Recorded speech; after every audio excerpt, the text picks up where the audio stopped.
A confirmation about the audio, please, guys. If the audio is clear and available, kindly confirm the same. Thank you.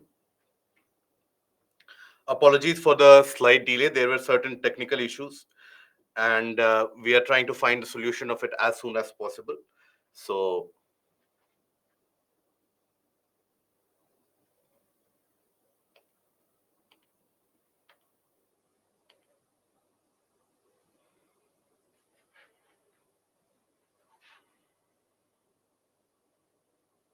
we'll be starting the session in a couple of minutes. Few of the students are still joining us.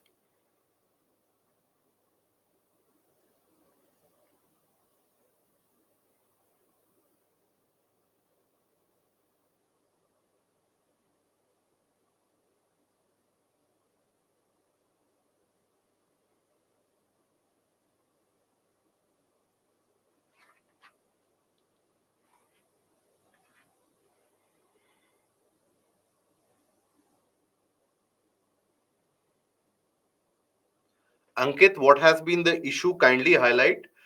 Or if the problem persists, you can write to IS Live or you can get in touch with me directly as well.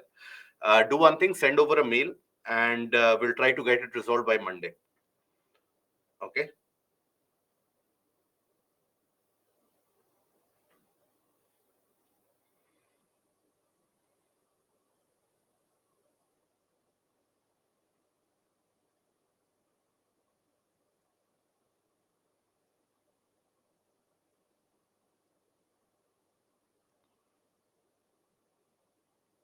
Okay. So, hello, a very warm good afternoon to all of you, and welcome to Baiju's Exam Prep IAS. Welcome to another weekend for your sessions for geography, where in this weekend we shall be starting and, in fact, initiating the discussion where we left off from the portion of climatology, and we shall be covering that portion of climatology in substantial detail. And it is in this weekend where we shall be addressing certain of not only of the basic concepts associated with climatology, but also various derived concepts, for example, movement of wind, what is the wind pattern across the globe, permanent winds, temporary winds, occurrence of cyclones, what do we mean by tropical cyclones, how is it that the naming of cyclones is done, the occurrence of rainfall, formation of cloud, all those important areas which will not only lay the foundation for your overall understanding of the climate around you, but also helps you understand why is it that certain changes or certain events are unraveling. That is something that we are going to cover. Okay. Now, Shiva, I hope that the answer was significantly helpful in the sense that the answer you would have written, please get it evaluated also. Okay. Right. Ankit, I'll share the mail ID with you, and so that you will have a clue. I will basically be sharing the mail ID eventually as we move ahead with the lecture. But nonetheless, the mail ID, you can send me a mail at my mail ID, which is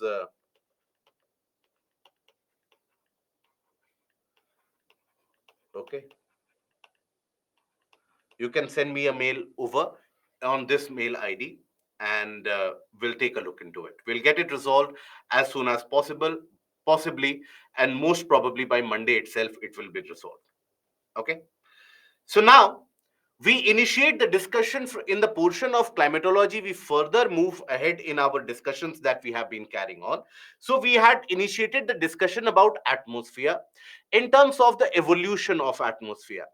We basically had tried to understand how is it that the atmosphere that we see around us, how is it that that came into existence, right? So basically we observed that initial atmosphere was consisting of hydrogen and helium only, and basically you had those light gases, they were basically scratched off and they were basically removed off the planet's surface because they were very, very light, right? So that was the condition of the initial atmosphere when the planet was still hot molten ball, right? A liquid ball of mass, that was planet Earth. So at that point of time, all these materials would be removed, or all these light gases would be removed from the Earth's atmosphere. Now, Then eventually the atmosphere observed the introduction of the new gases in the form of, when we talk about the new gases, so you had gases such as carbon dioxide, ammonia, etc. All of these gases were introduced into the atmosphere over a period of time. During the phase of degasification, you had carbon dioxide, sulfur dioxide, ammonia, hydrogen, oxygen, which combined to form water vapor, which eventually led to the causation of huge amount of rainfall across the entirety of the planet Earth. Then later on, as life evolved across the planet Earth, as life persisted across the planet Earth, we came across a situation when you had the development and evolution of large plants, right? In the sense of when we talk about trees in general. Now, that those trees, they came into existence when the amount of carbon dioxide in the atmosphere was particularly high. And when the trees came into existence, that is when they started consuming carbon dioxide from the atmosphere, and they started producing oxygen as a result of it. Because in the process of photosynthesis, you take in carbon dioxide and you produce oxygen in the process. So, as the number of trees across the entirety of the planet, somewhere around 400 to 450 million years back, as the number of trees that increased, you had basically absorption of carbon dioxide and significant amount of release of oxygen, which was basically experienced. So that is when the amount of oxygen started increasing across the planet. And we also had the discussion, we also had the conversation about the fact that this increase or decrease in the various different gases, such as carbon dioxide, such as oxygen, they have also been relevant and important in shaping the life forms around us. When you had sudden increase in the amount of oxygen into the atmosphere, suddenly very large organisms, they started coming into existence. So that is how these gases have always influenced the life on planet Earth. Then we took a look at the components of the atmosphere.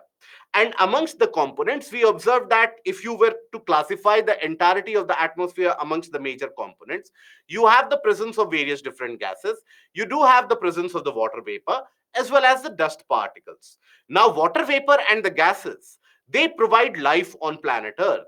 And along with that, they also help in facilitating the greenhouse effect. And greenhouse effect basically is what? Where you have the shortwave solar radiation that comes in into the atmosphere, through the atmosphere, and heats the surface.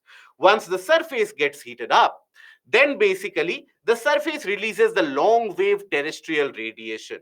And that long wave terrestrial radiation basically means that all that significant heat is trapped in the atmosphere itself, because that long wave terrestrial radiation is so low in energy that it gets trapped and it gets reflected through the atmosphere itself. So that is something that you observe. Okay. Now, greenhouse effect overall is always beneficial in the sense that it is that greenhouse effect which allows the planet to maintain its temperature even during night time. Otherwise, if the atmosphere would not have been present, whatever heating would have been received during the day, during the night, all that heat would be lost back into the atmosphere, and the night would basically involve significant or substantial amount of cooling as a process to be happening. Right. So that is why in many of the planets you will observe that daytime temperature is very high, nighttime temperature is substantially and significantly very, very low. Right. So that is an issue. Now, because of greenhouse effect, the nighttime temperature, because that heat is trapped by the atmosphere itself, the nighttime temperature is maintained. So if the daytime temperature is 30-35 degrees Celsius, nighttime temperature would be around 20-25. It won't fall below that because that heat is trapped. It is when, because of our anthropogenic activities, human based activities, when we have started emitting much more amount of gases such as carbon dioxide into the atmosphere, all of that keeps on getting trapped, and that traps much more amount of heat, leading to a kind of a global warming. So a normal greenhouse effect is beneficial for the planet, but when the greenhouse effect starts taking place in a very aggressive manner, that is when it becomes or leads to global warming, something that we are experiencing even now. We also took a look at the role played by the dust particles. The dust particles which are present in the atmosphere around us, these dust particles, they will be absorbing significant amount of basically the light, right? So light by the sun will be absorbed by these dust particles, and that is released later during the night in the form of diffused light, which allows us to see even during the darkest of the nights. And that is the scattered light which basically the dust particles would have absorbed during the day. Along with that, dust particles play another major role. These dust particles, they basically form or provide a kind of a platform on which condensation can take place. Okay, so that platform for condensation to take place, that is allowed by these dust particles. Now, why is that important? Because without this condensation, what condensation are we talking about? Conversion of water vapor into liquid water droplets or solid ice particles. So why does this condensation take place, or how does it help us? So it is this condensation or conversion of water vapor in the atmosphere into liquid water droplets or ice particles, as we'll see later, that is what leads to the formation of various clouds, and that is what brings rainfall. So that is why these dust particles are also very instrumental in causing or bringing rainfall. So as we have seen that all components of the atmosphere have got their own individual and very important role that they play in not only sustaining life on the planet, but also influencing it as we move ahead. Then we observe how is it that heat is attained, or how is it that heat is received basically in the atmosphere. So we have seen that it is the solar rays when they hit or when they come across the atmospheric region, they have a high level of energy. But the atmosphere being consisting of the gaseous particles, they don't get heated very easily, because gas is generally considered to be an insulator, doesn't allow transmission of heat to be, or doesn't allow itself to get heated unless and until it is in contact with a surface. That is why the mode of heating of the atmosphere is primarily, first of all, the solar radiation heats the ground surface. That ground surface, upon getting heated up, its temperature increases. And as the temperature rises for the ground surface, that ground surface heats the contact with it. And that particular air particle can then transmit the heat across rest of the atmosphere by the method of convection, by the method of movement, and so on. So we had seen that how that heat gets transmitted into the various portions of the atmosphere as well. Okay, and we had seen another method of heat propagation, that is by the method of advection. We had seen that when we have horizontal movement of wind from one place to another, depending upon the temperature of the wind, if you have warmer wind which is moving, it will heat up a region. If you have cooler breeze or a cooler wind which is moving, it will cool down the region. So that also helps in heat transfer or heat distribution overall. So that process of horizontal movement of wind leading to heat distribution or heat transfer, that is referred to as advection. As humans, we experience advection normally in our lives. The movement of wind that we experience, that is advection, because we experience horizontal movement of air. That is air coming in and moving across to some other region. That is what we end up experiencing. Okay, so these are the portions that we had covered in the last session in the previous week. Today, we move forward and we move ahead from that, and we basically will start with the discussion for certain basic concepts, and concepts such as lapse rate. What do we mean by lapse rate? That is something that we are going to cover first, and then we are going to proceed further ahead. After this discussion of lapse rate, then I shall be taking up your questions if you have any. So, first of all, what do you understand by lapse rate? Lapse rate, just to give you an idea, the definition of it is also given. It is the rate of change of temperature as one moves higher up into the atmosphere. That is lapse rate. So when we talk about the planet Earth is surrounded by a thick blanket of air, that is atmosphere. So as you move up in atmosphere, the temperature exhibits a kind of a change. And that change that you experience in the atmospheric temperature, that is what is referred to as a lapse rate. Okay, so let us start with the basics first. What is it? When we talk about lapse rate, we will cover the what, why, where aspect of it. So what is it? So basically, rate of change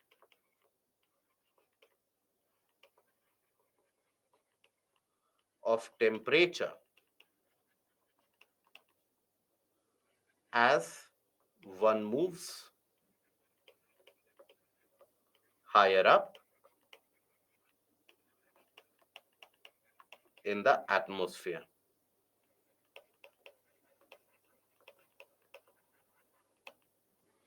That is what is lapse rate.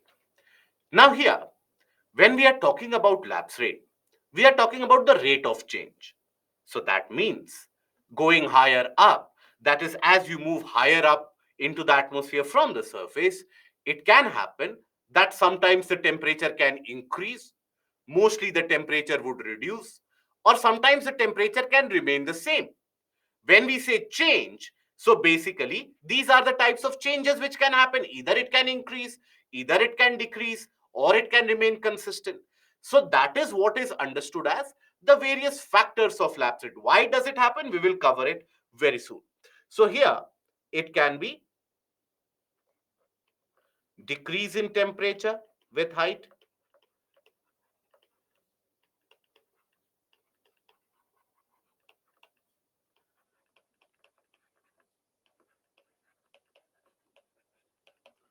increase in temperature with height,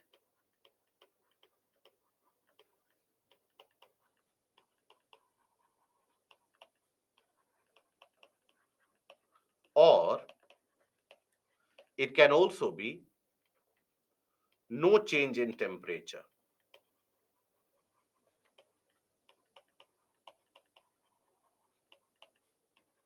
with height. So you can have various different types of changes which can be included here. Now, out of these, when we talk about decrease in temperature, that is, as you move higher up, there is cooling. The air becomes cooler, right? Now, here you can think about it logically that when we have talked about the fact that the prime source of heating of the atmosphere is through the ground surface, because the ground surface heats up, that heats up the air particles in contact with it, and that heat is then transmitted into the air and into the other parts of atmosphere by the movement of air particles. So that in itself tells you that if the ground surface becomes the source of heating, that means if I am 1 kilometer away from the ground surface, I will have some amount of heat. If I am 2 kilometers above from the ground surface, maybe I will have lesser heat. If I am further higher up above the ground surface, I will have further lesser heat, right? So under normal conditions, we will experience a significant reduction in temperature as the height increases from the ground surface. That is something which is observed. So here, decrease in temperature with height. This is what is experienced under normal circumstances. I will give you the reasons for this as well. So this is what is referred to as positive lapse rate.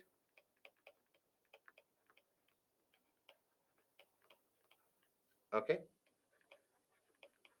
Increase in temperature with height, that is what is referred to as a kind of a negative lapse rate.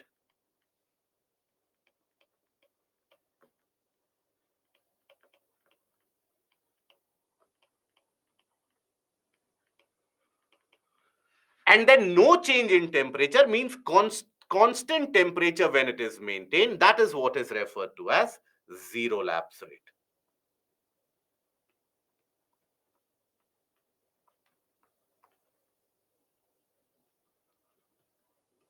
Okay.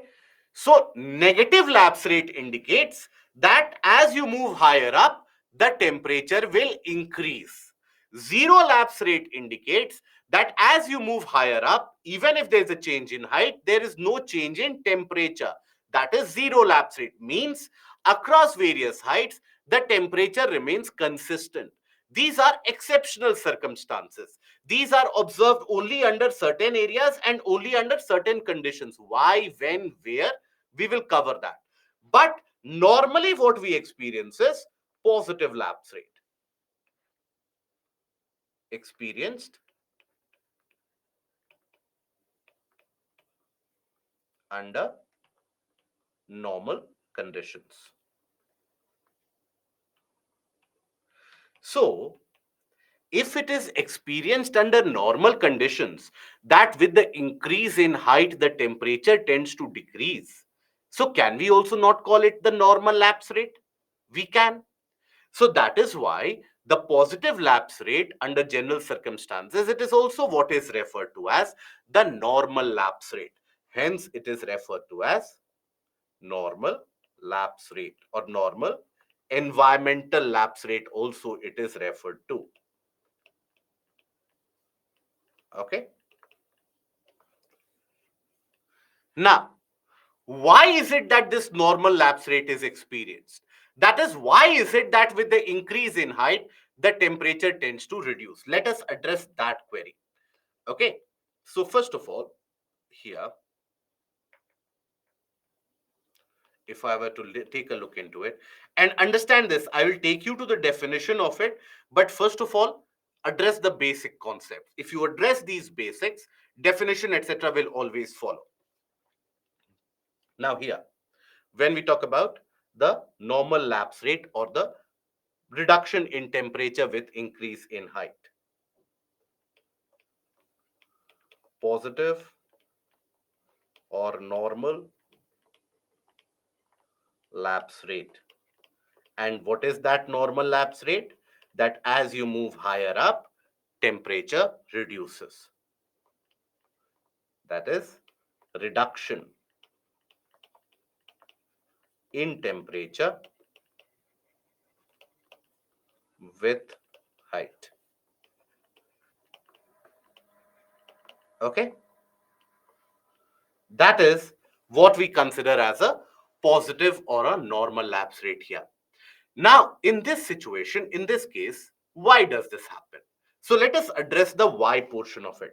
That why is it that with an increase in height, the temperature would reduce? So there are two reasons for that. First of all, if we take a look at the planet, in this case, if we take a look at the planet surface and the atmospheric particles above it, let us assume that this represents the above layer represents the atmosphere. Okay, that is represent, this is the atmosphere, this is your surface. Now here, first of all, the basic argument that we have been holding all this while is that how does the atmosphere get heated up? Because the shortwave solar radiation, they will be able to puncture and penetrate through the atmosphere and they will heat the surface. So you might have a query that if energy is so high that they are able to heat the surface, why won't they be able to heat the atmosphere? Because as we have already discussed that the gaseous particles of the atmosphere is made up of gases. So those gases, see, these particles are free to move, ready to move. So as the energy waves they hit these particles, they can escape very easily. So for that particle the heating won't be very efficient, isn't it? So that is why a surface, a solid surface, will get heated up, will gain or lose heat much more efficiently as compared to the gases. So the ground surface gains heat and that heat is transmitted from the ground surface. So for the heating of the atmosphere,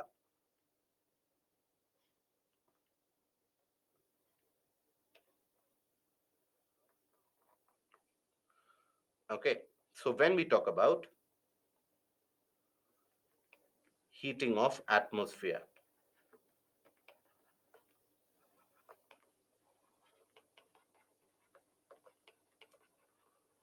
so in this case, ground gets heated first,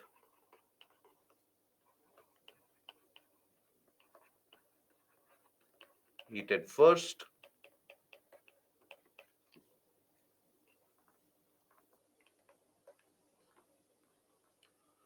the air gains heat from the ground. Okay. First of all, it is the air particles which shall be in contact with the ground that will get heated immediately. And that heat will be transmitted to the above layers by the method of convection and so on. And that is how across the atmosphere that heat is distributed. So that means if the source of heat is the ground surface, as you move away from the source, as you move higher up, you are moving away from that portion or the source of heating. So automatically you will experience lesser quantum of heat. So as one moves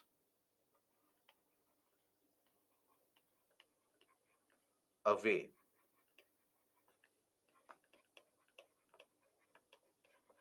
from the source of heat,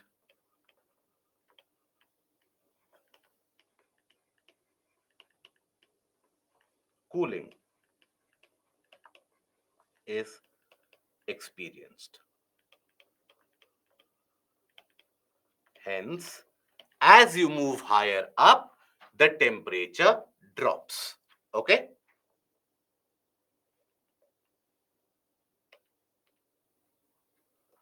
Hence,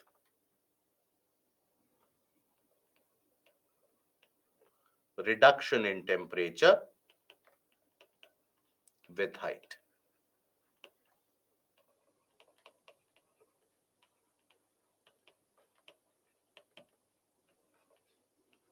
That is something which is observed. So this is one of the reasons why is it that with an increase in height, the temperature starts reducing. That is because the heat in the atmosphere is gained from the ground surface. Now the second reason here is density of atmosphere of gases in atmosphere. Now, how does this factor become relevant, or what is the importance of this factor, if at all?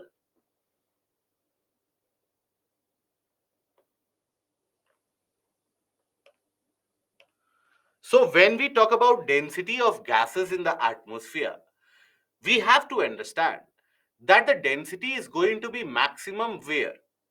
The density of gases is going to be maximum where? Closest to the surface. Why? Because of gravitational pull of attraction, maximum number of gaseous molecules, they will be attracted and will be held very close to the ground surface, isn't it? So here, density is highest near the ground surface and reduces as you move higher up. Air density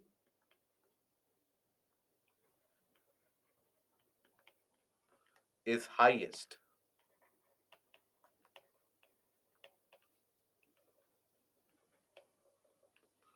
near the surface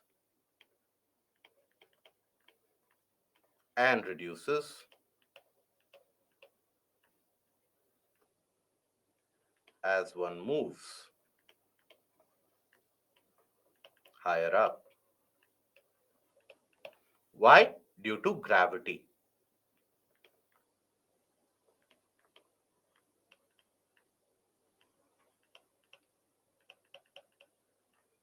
Due to gravitational pull of attraction. That is why density is highest closer to the surface. Now, what does this factor have to do with the temperature? So, if the gases are present in much greater proportion, so that means these gases somewhat will be able to trap heat amongst themselves also. Within the particles, within the molecules, there will be some heat which will be trapped amongst them. But when the density becomes very less, that means when the particles are placed very far away from each other, then there won't be any heat which will be trapped in between them, right? Or much heat won't be trapped, heat will be lost very easily. That is why, because the density of air particles is very high near the ground surface, lot of heat is retained and very little amount is lost into the atmosphere. So here, basically, what you have is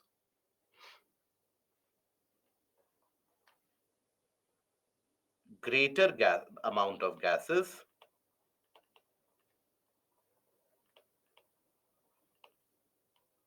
of heat is trapped due to larger number of or larger concentration of molecules. Okay. So greater amount of heat is trapped due to larger concentration of molecules, and that will happen closer to the ground surface. So as you move higher up, there will be lesser heat which will be trapped, and hence there will be some amount of cooling involved. So now we arrive at the two reasons. Why is it that as you move higher up, the temperature reduces, what we refer to as a positive lapse rate? What are those two reasons? Let us have the encapsulation of them again, and let us try to further cement this idea in our mind, because this is something that drives the various different movement of air, rise of air, fall or subsidence of the air parcel, etc., the various different atmospheric phenomena. All of them are driven because of this change in temperature with height.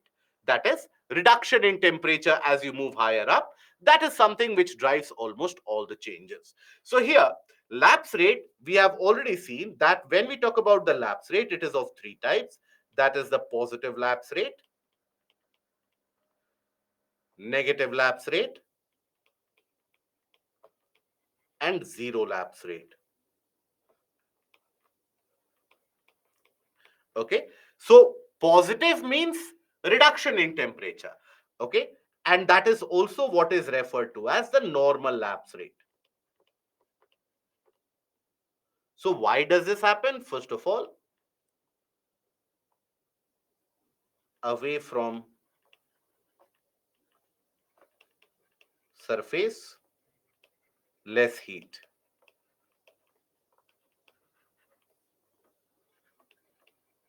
is received. Okay.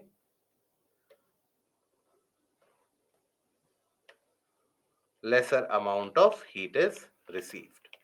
And then also high density near the surface of gases near the surface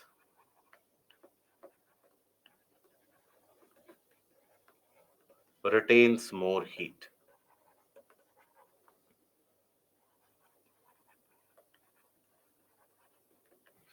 Okay. So that is what you observe in this case of lapse rate in general, what we refer to as the normal lapse rate. Okay. Any doubts that we have up till now?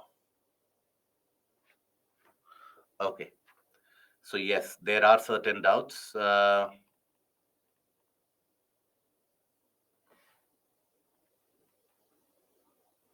Hot air is less dense and lightweight, then why it's not at top of the atmosphere? See, eventually when you move at the top of the atmosphere, there is presence of very hot gas. But then we will come to it. As of now, let us talk about this basic fundamental, that basically when we are talking about this entire concept of lapse rate, we are generally referring to the lower portions of the atmosphere. The upper highest portion of the atmosphere, that is thermosphere, and eventually air particles, they dissipate out into the outer space, that is the exosphere.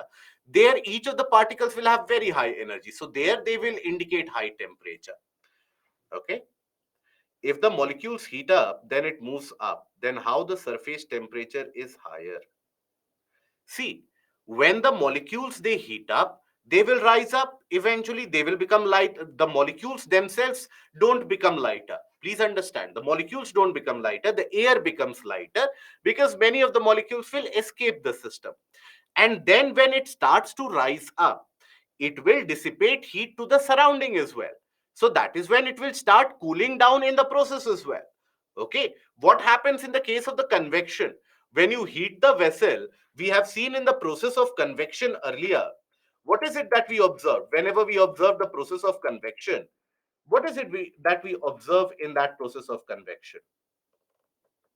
We observe that here, if this is the vessel, and let's suppose this is filled up with water. Now, basically, you provide heat at the bottom, isn't it? When you have to heat the water, how do you heat the water? Do you hold the blowtorch or flame on top of water to heat it up? No, you provide heat at the bottom. What happens in this case? Water particles here, they get heated up. First of all, they will rise up, and that is how eventually they will heat up, right, the entire thing. But even when the water gets boiled, even at that point of time, any point of time you switch off the fire, you will find that the hottest portion is closer to the surface. Why?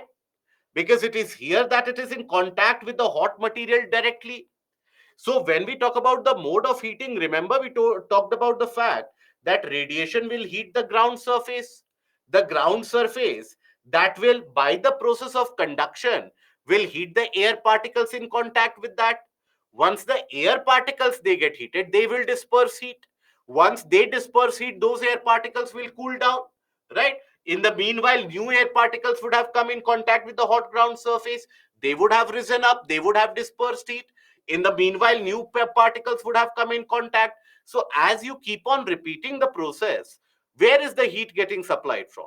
Near the ground surface. That heat keeps on getting dispersed and distributed into the atmosphere, but the source of heat is always the ground surface. Is that understood, Ankit? Karan, why the short? See, this is what I had been talking about, Karan. That why is it that the short waves they don't heat up the particles directly? In some portions, they do heat up the particles. For example, in the very high atmosphere, there is some heat which is provided. But then you have to understand that gases they are not effective modes of heat transfer. They are not the effective medium of heat transfer. Because think about it. When is it that, for example, let's suppose you have a candle which is lit and it is burning, and on top of that, you keep your hand. Now, if you move your hand very quickly over the flame, will your hand get heated up? No. If there is a flame and you pass your finger very quickly through it, will anything happen to your finger? Absolutely not. That is where you would come across various events where people can even run across the burning coal, etc. You would have seen various stunt people, they simply manage to run it over. Why? Because unless and until there is some prolonged exposure to heat, that heat gain or heat exchange doesn't take place. So when we talk about the air particles, the gaseous particles, these gaseous particles, they are free to move. That means if there is, let's suppose, heat which is being received, now that heat, if the same particle continues to receive heat for a long duration, it will get heated up. But what happens? Within one moment, this particle will reach somewhere here, so that heat will transfer somewhere here. Heat might get dissipated. Again, in its new position, that particle is receiving heat. It might very quickly move somewhere else. So that prolonged exposure to heat doesn't take place in the air. That is why, as compared to air particles, the solid particles, they will get heated up much more quickly. Much more quickly the temperature rises. Why?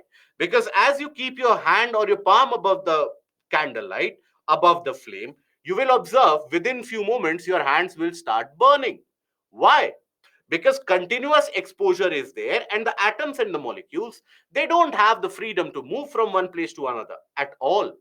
So that is why there is a consistent exposure to heat which leads to higher temperature.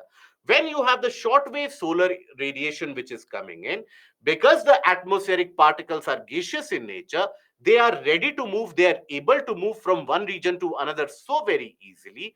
That is why they don't reflect that rise in temperature. But on the other hand, the ground surface has got a consistent exposure.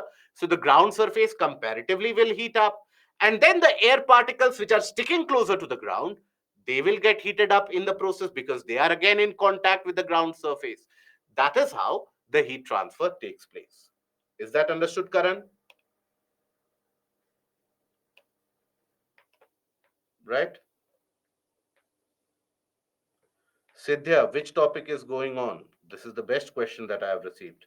Sidhya, it is the topic of climatology in the portion of atmosphere. We are talking about the transfer of heat and the modes of heating. We are talking about the basics of it. So that is what is going on, right? But by far the best question that I have received. So I hope you are not getting confused whether we are talking about the interior of planet Earth or whether we are talking about the surface of planet Earth, because we are talking about the rate of heating and cooling, and sun is in picture. Okay, so this much amount of natural deduction by logic is something that I expect you guys also to follow. Now here, when we talk about lapse rate, so we have seen that as we move higher up, the temperature tends to reduce normally. And because you have more particles closer to the Earth's surface, so more heat will be retained and trapped within them. When the air particle density is very less, the heat is able to escape very easily. That heat is not trapped substantially. Okay, so that escape happens very, very easily. So here, normally, under normal circumstances, what we experience is that with the rise or with the increase in height, or when you move higher up by maybe 1 kilometer, the temperature reduces roughly by around 6.5 degrees Celsius. Roughly. It is not always consistent, it is taken as an average. Okay, because it was not always the same reduction in temperature experienced everywhere. Taken on an average, the reduction is by 6.5 degrees Celsius per change in kilometer. So that means moving higher up under normal conditions,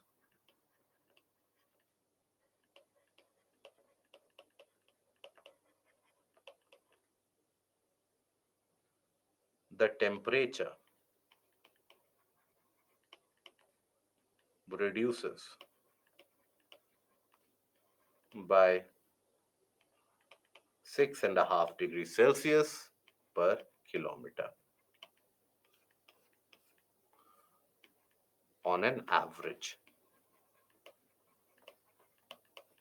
This is what is also referred to as a normal or the environmental lapse rate. That if everything goes perfectly, ideally, or normally on an average. Having said that, some regions experience a lapse rate higher than that. Some regions experience lapse rate lower than that. It is region dependent also, climate dependent also, season dependent also, and height dependent also. It is not always going to be consistent. Okay.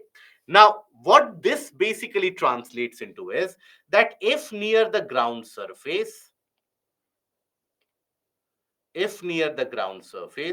here, the temperature, let's assume, is 30 degrees Celsius. That means as you move higher up by 1 kilometer, what is the expected temperature at a height of 1 kilometer in this case?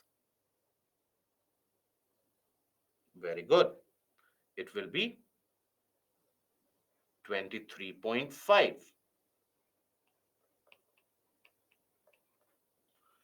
As you move further higher 1 kilometer up, what will be the temperature expected?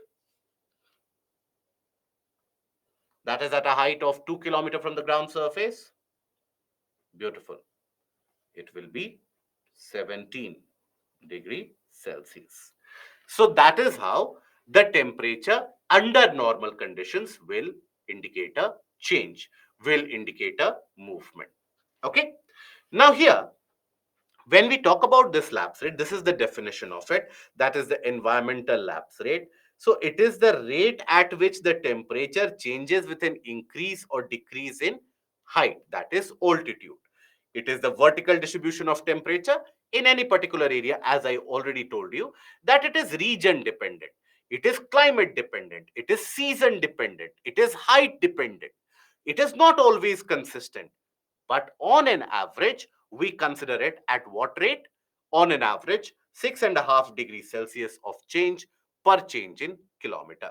Now, if the lapse rate is positive, that means the temperature decreases with height as it normally does.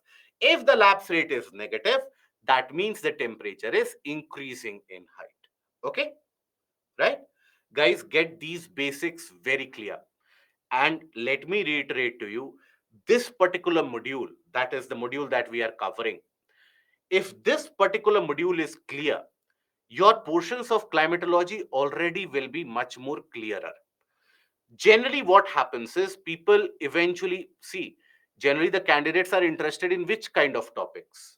Candidates will never be interested in topics such as lapse rate. They will be interested in topics such as cyclones, right? Something which is very splashy, which is always there in the news as well. They will be interested in cyclones. What is happening with the cyclones? Please let me know. What is happening with these jet streams? That is something I want to know, right? Now, you are interested in that because that is something which you have heard for the first time, or whenever you hear about it, it fascinates you. That why does that happen? Okay, why is it that cloudbursts happen? Let's talk only about that. Let's ignore all of this because I've seen cloudburst has happened in Sikkim.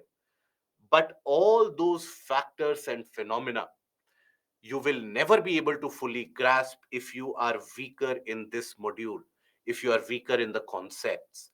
That is where many of the candidates I come across, where eventually they think about it that they wait for the cyclone, monsoon, these are the interesting topics. When they come to those topics and they find out that all the concepts are driven from the previous module, that is when they suddenly lose their bearings. And eventually, at the end of climatology, the normal problem is that, okay, I have forgotten the basic concept, I have not understood the basic concept. So pay attention in understanding these concepts to the core. That is why we are taking it so very slowly. Understand it to the core and your problem will be solved. Now here, apply your logic for a moment. When we talk about that change of temperature, when we talk about that as you move higher up, the temperature will reduce, the temperature will increase, or the temperature will remain consistent. Here, if I ask you the question that in one place, let us assume I consider two different places. I consider a place Goa, I consider a place Delhi. Let's assume at the ground surface, both of them have 30 degrees Celsius, right? But above Goa, because it is across the sea coast, the amount of water vapor into the atmosphere is very, very high. Whereas Delhi, which is basically significantly inland, over Delhi, the air is dry. So let's suppose over here in Goa, air is moist.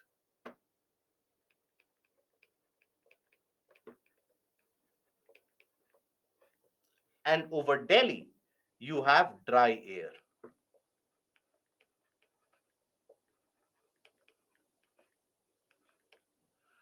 Now, the composition of the air in itself, in both the cases, they are different.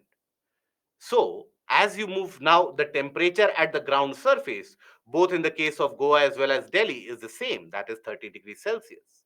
So, if we move higher up by 1 kilometer, do you think both of them will indicate the same temperature? That is 1 kilometer higher up in the air. Will they indicate the same temperature or will they be indicating different temperature? What do you think? Very good. They will be indicating different temperature because the property of the air in itself is different. Now, what kind of different temperature? Now, we know earlier we have seen when we're taking a look at the composition and the components of the atmosphere, we have earlier seen that the presence of water vapor, for example, in the atmosphere helps the atmosphere retain heat because water vapor ends up retaining heat, isn't it? That is something that we have seen. That is, water vapor retains heat.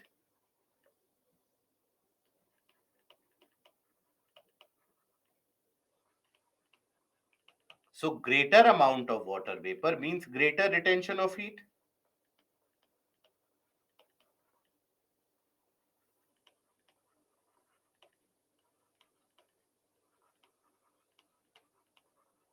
That means greater heat retained,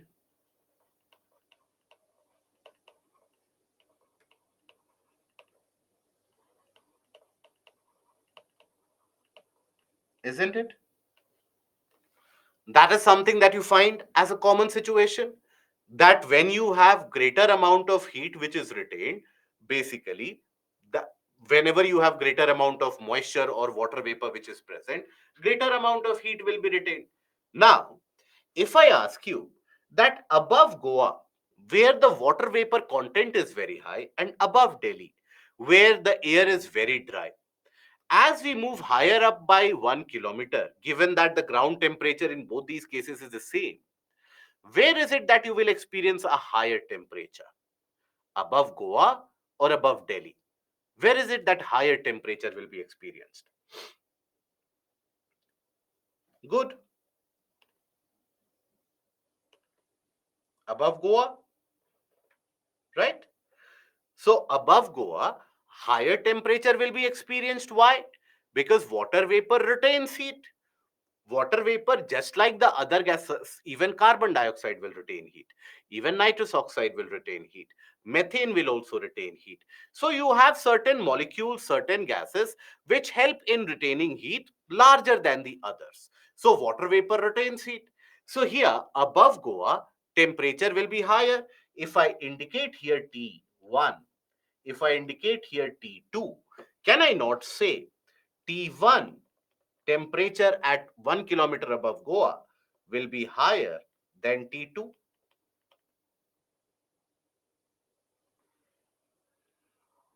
I hope we are comfortable with this, that T1 will be higher than T2. So what does that tell you? That tells you that as compared from the ground surface, the rate at which the temperature is changing much more quickly over Delhi as compared to Goa.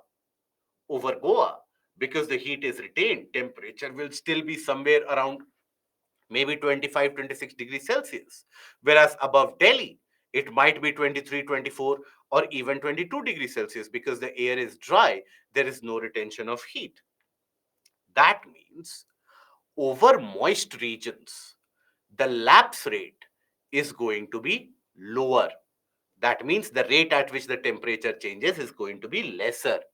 Over drier regions, the lapse rate is going to be very high. So let us compile that.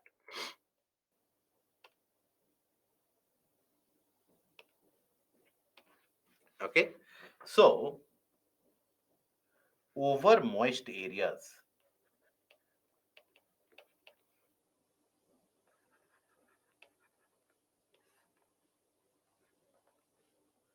due to greater retention of heat,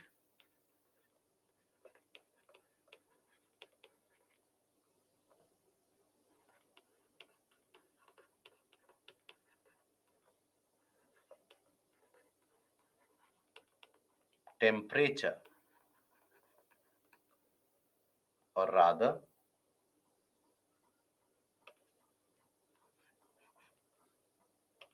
lapse rate,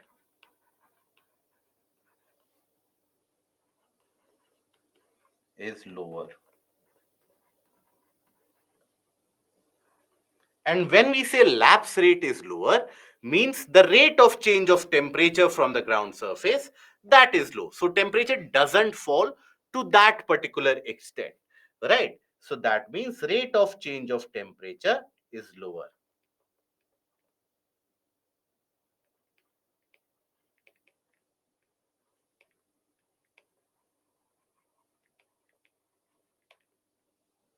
Temperature is less.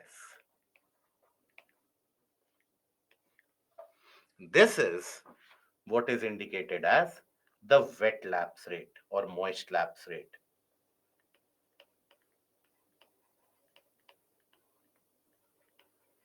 And on an average,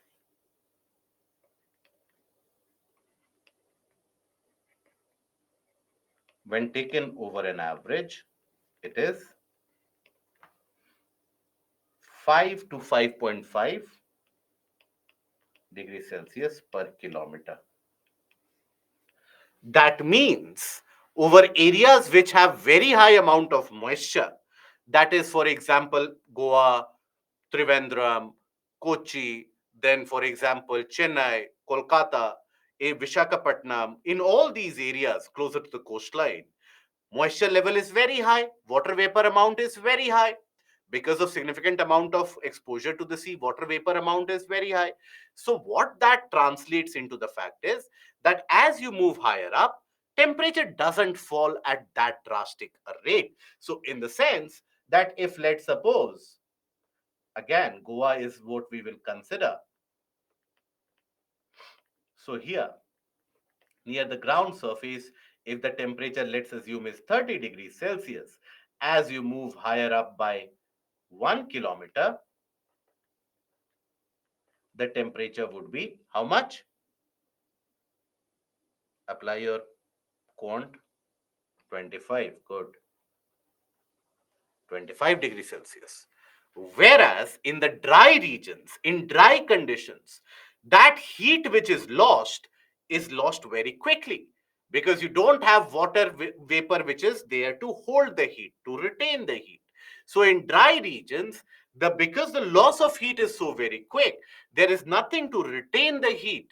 That is why the change of temperature is very high with height. So that is what is dry lapse rate. In dry areas, and in dry regions, loss of heat is very high. That is dry lapse rate. Generally, on an average, dry lapse rate, on an average, the dry lapse rate turns out to be how much? It basically turns out to be 10 degrees Celsius per kilometer.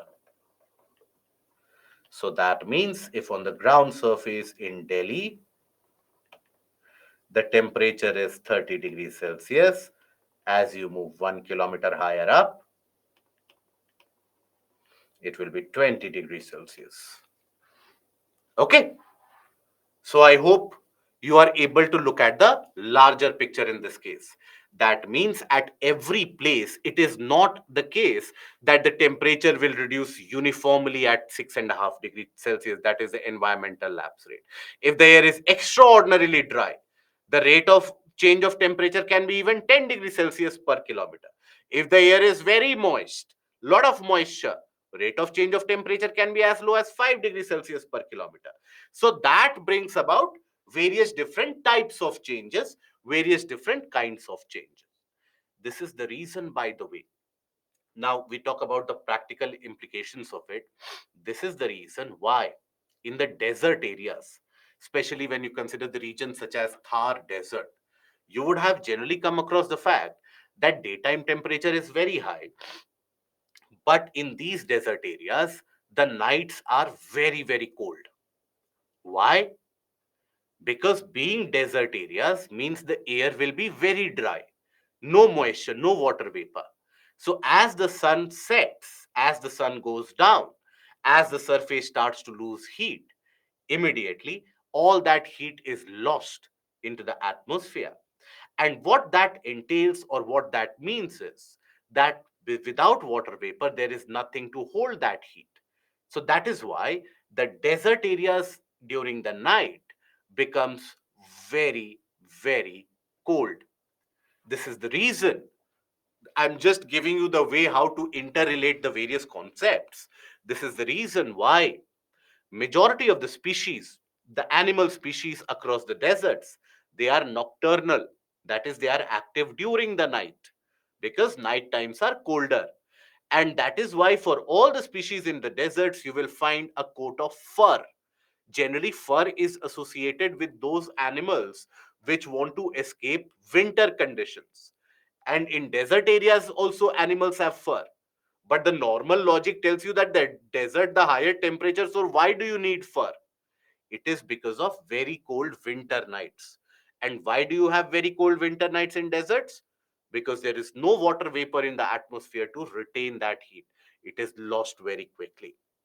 And this is also the reason why in the coastal areas, especially if you take a look at the regions across our entire coastline, be it from the east, if you continue from the region around Kolkata to the region around Chennai to Mumbai, anywhere that you go, the difference between day and night temperature is not very high. Day and night temperature is roughly close around to the same. Why? Because there is so much of water vapor that the heat which is gained during the day, much of that heat is retained. Right? So the nighttime temperature will drop by 2, 3, or 5 degrees Celsius, but not beyond that. Whereas if you go to the regions such as Jalandhar, Amritsar, even Delhi, Chandigarh, any of these areas, if daytime temperature is 45, nighttime temperature might be 30 or 28. Why that big variation? Because the air is dry. All that heat can be lost easily. But in moist areas, you will find that the temperature is retained, heat is retained. Okay? Is that understood? And is there any doubt which prevails? See, this is a very basic concept.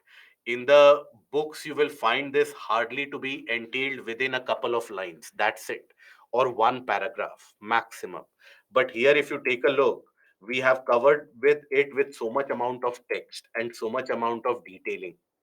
I have not covered this with so much amount of detailing just to entertain you guys. I want you to understand the implications of it, that this basic property, that the air loses temperature as you move higher up, that also, if you think about it, later on we will come to that concept where when the time comes. Think about it. Goa, Delhi, ground temperature same. Above, at 1 kilometer, temperature is very different. Mumbai, Rajasthan, or Jaipur, any of them, or Jaisalmer, above temperature is very different despite the ground. So above, even if you consider the diversity of country like India, now on the ground during the summer season, everywhere experiences a higher temperature. But above the ground, 1 kilometer above, you'll find a variety of different temperatures. What does this give rise to?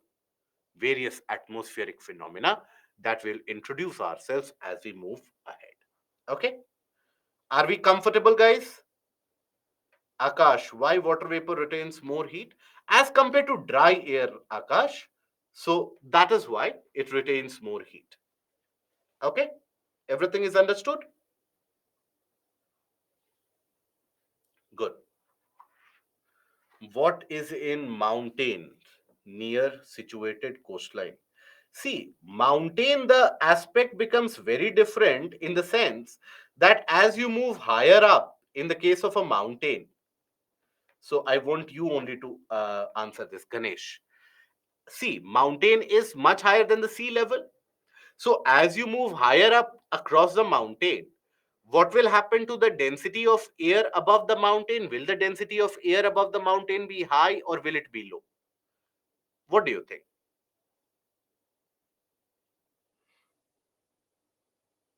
It will be very low. Perfect. Right? It will be very low.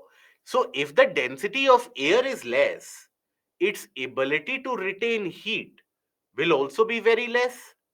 So that means the mountain tops, during the day it might get heated, but during the night it will cool down very quickly, isn't it? So when it cools down very quickly, that is why mountain tops during the nights are so very cold. I hope that is understood. Okay. This moisture will impact cricket matches in the day night. Yes, absolutely yes. Absolutely yes. The dew formation, etc., that you observe, that is all associated with this rate of heating, cooling. Eventually, when we move ahead into the portion of condensation, we will talk about the dew formation also, why that dew formation takes place, etc. So overall, if you have to compile it in a nutshell, I hope you are able to understand that rate of change of temperature is lapse rate, isn't it? So what is lapse rate? Rate of change of temperature,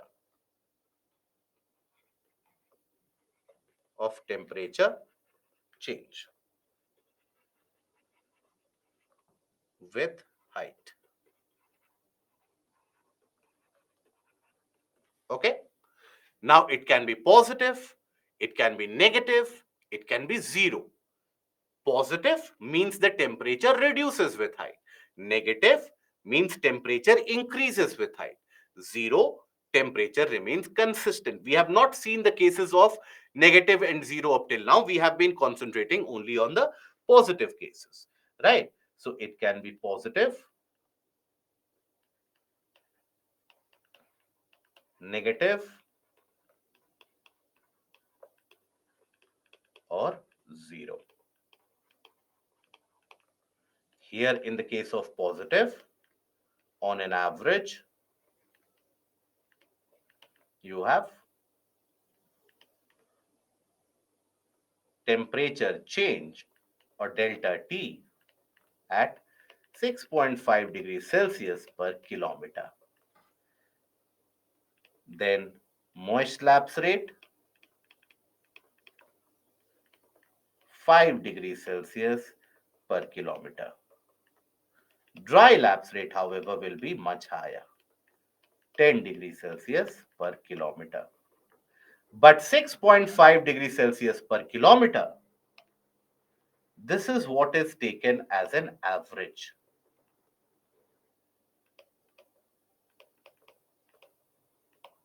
As environmental lapse rate.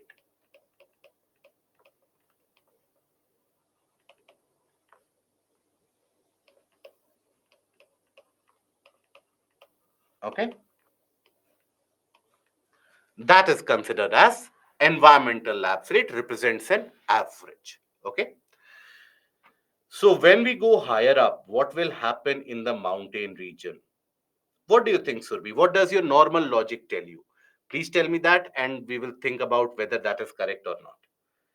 Can we also tell that if the more humidity means higher temperature? Yes, the average temperature is higher. That is correct. What about Balaraju? What about temperature rate summertime in desert? In summertime, also in desert areas, the air is very dry. You don't have moisture. So nighttime temperature will be low. In the sense that during the summer in the desert, it is not as if by low, I don't mean that low means 0 degree, 1 degree. Low means much lower as compared to the average. So the nighttime temperature in desert, let's suppose in Rajasthan, the daytime temperature during summer goes around to 45, 46. Nighttime temperature can come around to 20, 21 degrees Celsius. Right? So that much reduction of 20, 25 degree and 26 degrees Celsius between day and night, that is huge. That is something that you will never experience near Chennai, Kolkata, etc. The daytime temperature is 35, nighttime temperature is 32. Okay, so that is why the coastal areas, the climate conditions become so oppressive. Okay, now after this we come across to the newer concept, and that is the adiabatic process. And by the way, Surbi, till now you have not said that what is it that you expect. Maybe there's some hesitation. See, when you go higher up in the mountain, the temperature will reduce. Normal lapse rate, because you are moving towards the less dense air, so lesser heat will be retained. So that is why as you move higher up in the mountain, temperature reduces. When you move to the top of Mount Everest, for example, the temperature will be minus 40, minus 50 degrees Celsius. Right? But near the base camp of Mount Everest, the temperature can be 0 degrees Celsius or minus 1, minus 2, somewhere in that range. So temperature always reduces with height. Okay. Now, Priya, as it said that as you go up in mountain, you will experience less oxygen. Does it? Is it the same for the desert as well? It is same for everywhere. As you move higher up, the amount of oxygen, the concentration of gases, etc., reduces, the pressure reduces. That is why when you fly, right, the aircrafts, they require a pressurized cabin. You cannot fly in an aircraft without that pressurization. That is why you will find that many of the times, that when you start, for example, let's suppose you want to take up a trek to Ladakh.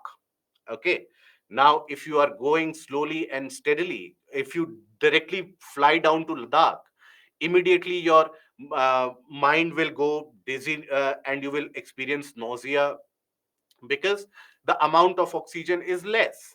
So that amount of oxygen, carbon dioxide, etc., everything reduces with height. Maximum concentration is closest to the ground surface, the concentration reduces with height.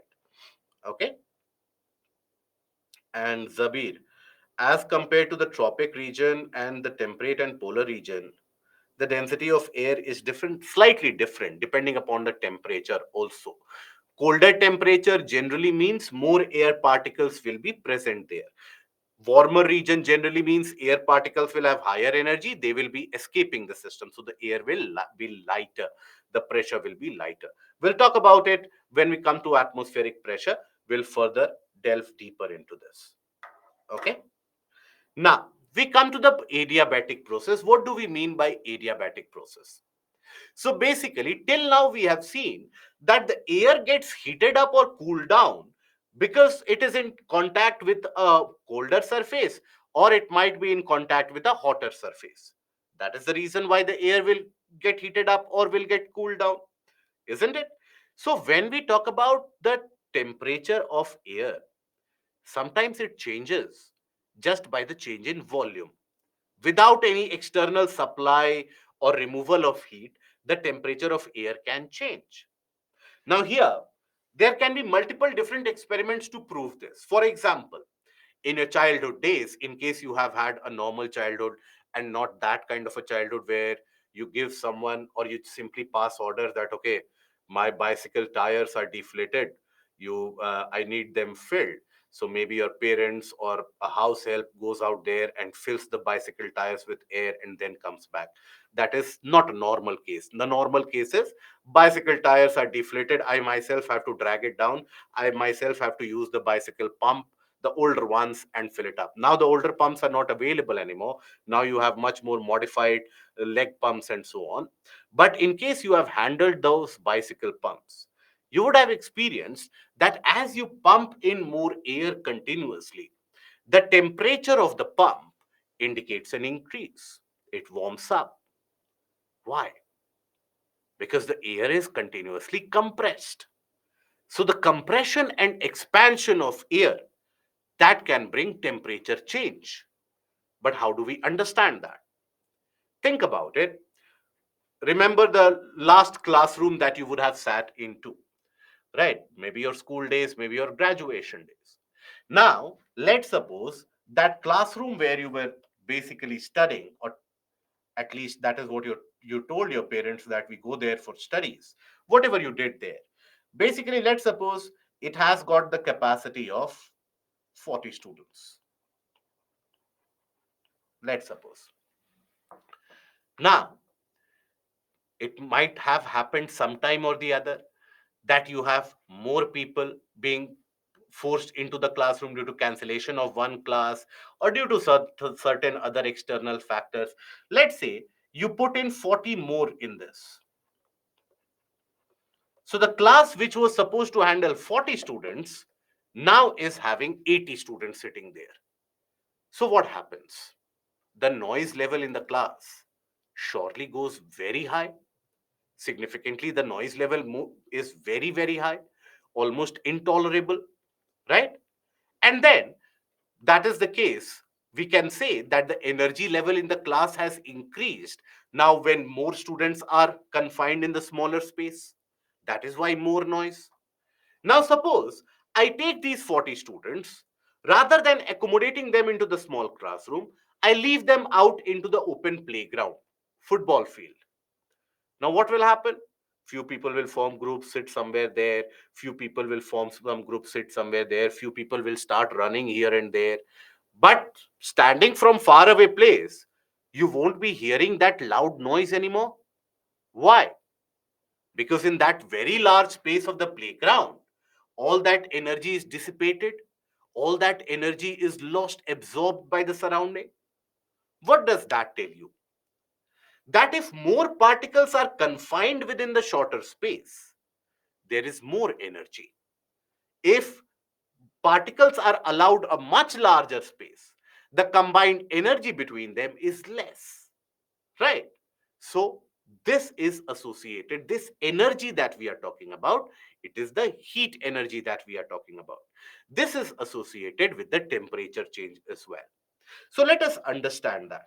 For example, here, let's suppose we have the air particles. Okay.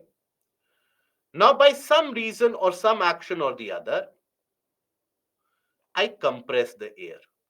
I will have another activity where I will expand the air. Now, if this air has got these many particles, let's assume. Now, if I undertake compression, right? If I go for compression,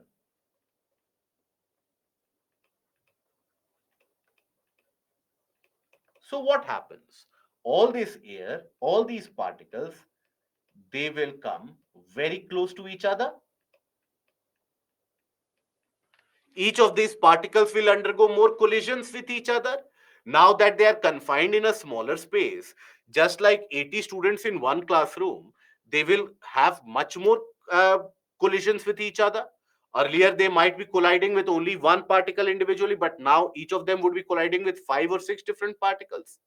So the energy level or will be much higher in this case. Energy level is higher will be indicated by temperature. So in this case, energy level, more collisions.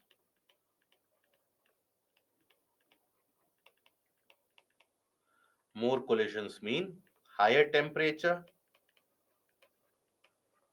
and higher temperature means what?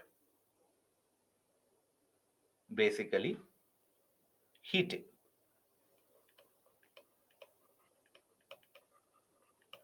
Conversely, let's suppose I have allowed this to expand.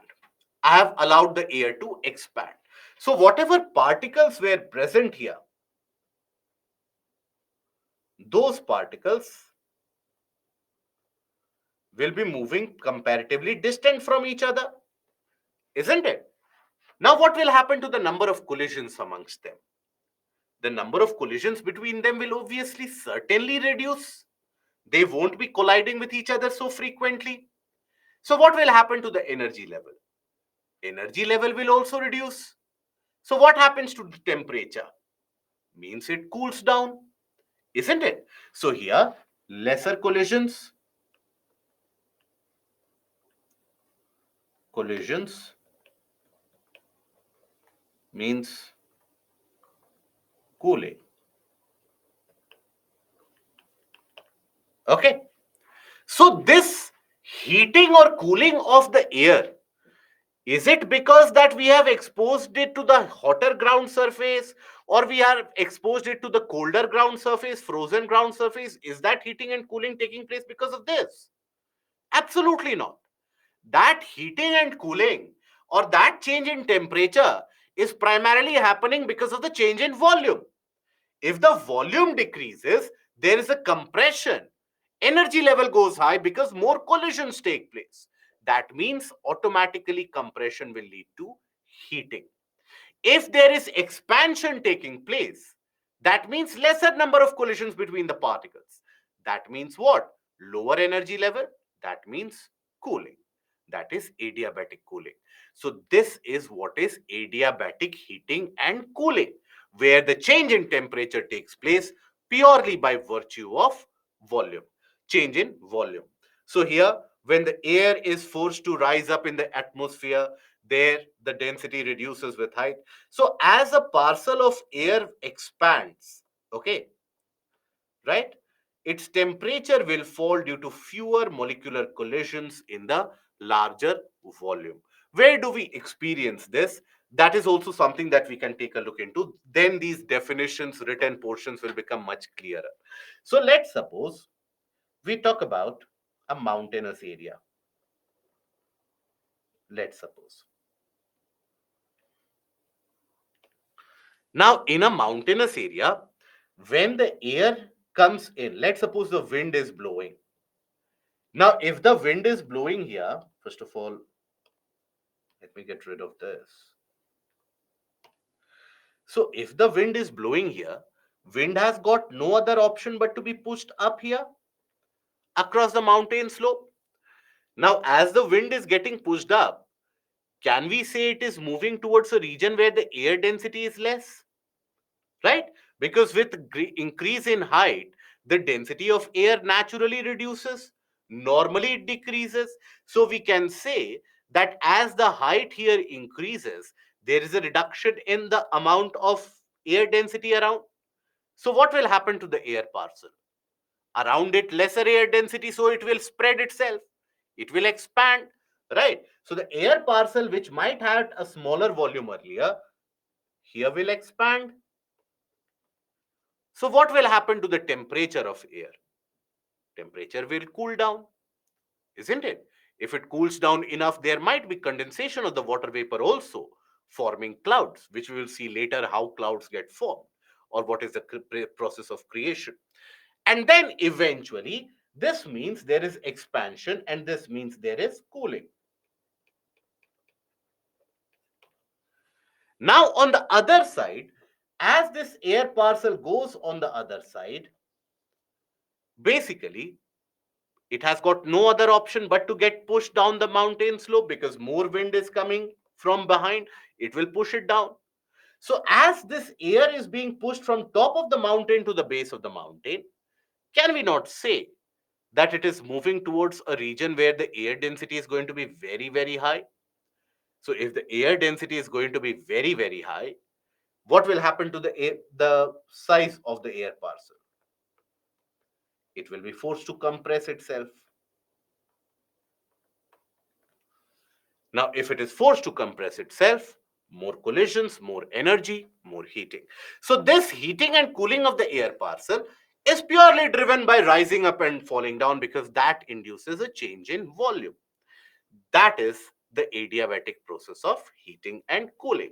So now when we take a look at the definition again, so when air is forced to rise up in the atmosphere, the air density, pressure, etc., that reduces with height. So the air tends to expand. So the parcel of air will expand, right? And here its temperature will fall due to fewer molecular collisions in the large volume. Thus, we observe a decrease in temperature. This is what is referred to as adiabatic cooling.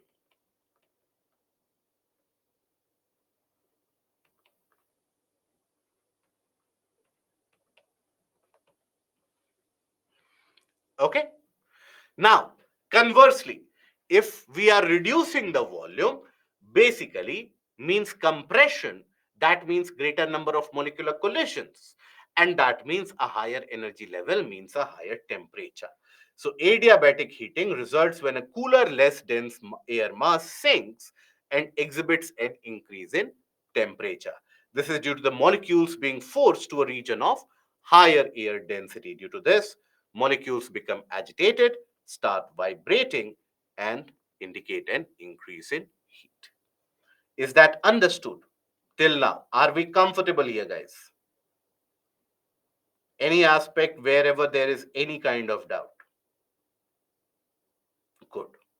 So we are comfortable.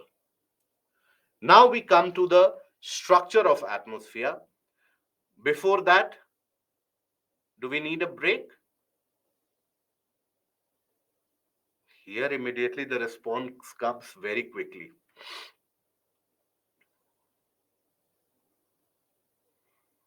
Okay, fair enough. We take a 10 minutes break and then we continue with the atmospheric structure. Then we will continue up till 3:05, 3:10. I hope we are okay with that. Okay, I will push it till 3:05, 3:10 before taking that lunch break. Okay, if we take a break now, but in the slide there is constant heat, but in actual temperature, Karan, in the slide there is constant heat. Where is that constant heat? Which portion are we talking about, Karan?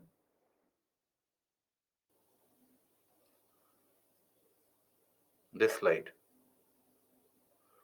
Okay. Net transfer. In the slide there is constant heat, but in actual, see, heat is what? Heat is a form. If I'm able to understand your question correctly, heat is what? Heat is a form of energy. Now, heat in itself is cannot be expressed that the heat has increased or reduced. One of the indicators of heat energy is temperature. That is what we observe as the temperature increasing or temperature reducing. Okay.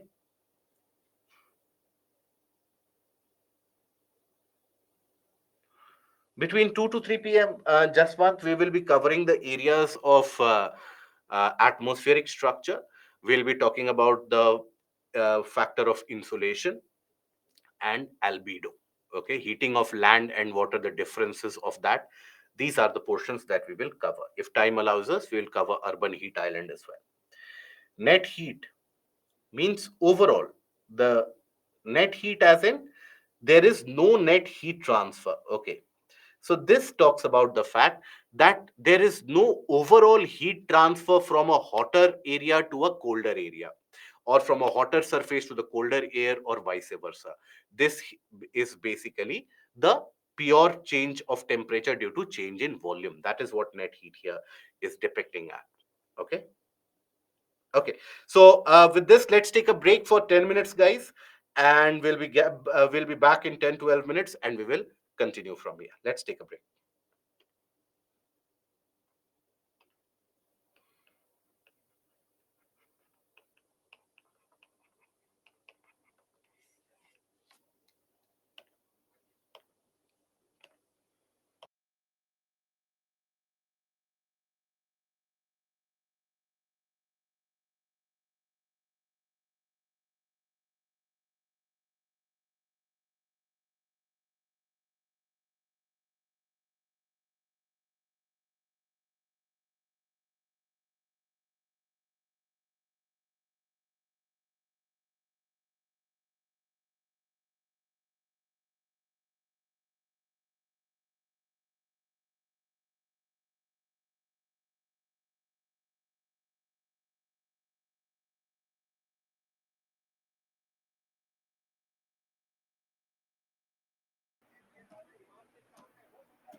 A confirmation about the audio, please, guys, if the audio is clear and available. Parshuram, lapse rate is one of the variable to measure global warming. Not so much. Lapse rate is a very localized phenomena. Lapse rate, if you take on an average, that can be influenced by the presence of various gases, etc. But it is a kind of a localized phenomena overall. What you might be talking about is a case of a forcing, radiative forcing, where you have events such as presence of black carbon, etc., which increases the rate of warming or increases the rate of cooling thereby. Lapse rate does not figure out there. Okay. So now we move ahead with the portion of atmospheric structure, in the sense that when we talk about the atmosphere, here, just like the case of the Earth's interior, we had seen that in the Earth's interior, you had the presence of various different layers included, right? All the portions in the interior, they were not the same. So similarly, when we talk about the atmosphere, even in the case of atmosphere, the from the ground surface to the top, you don't have the same presence of gases, the same distribution everywhere. You have a kind of a variation which is there. And even for that matter, the top of the atmosphere, you don't have a particularly demarcated line like this, that this is the end of atmosphere. Up till here, you experience gases. Here, there is outer space. No. In fact, for many few thousands of kilometers in the higher up, you will have, or many hundreds of kilometers rather, you will observe that the air particles or few gaseous particles, whichever are there, they keep on escaping into the outer space as well. Very slowly, they dissipate and they merge with the outer space. So you don't have a distinct end point for the end of the atmosphere. Okay, so here let us take a look at the various different layers of the atmosphere. But before that, just to give you a brief preview of it, so nearest to the ground surface, as from the ground surface you move higher up. So first of all, you have the, let's suppose you have the ground surface.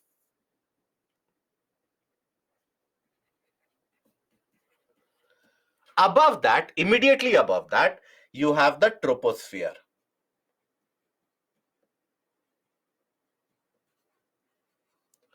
Above troposphere, you have the stratosphere.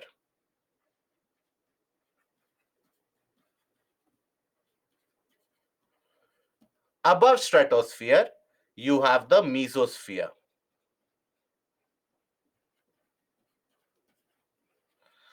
Above mesosphere, then above that, you have thermosphere and exosphere.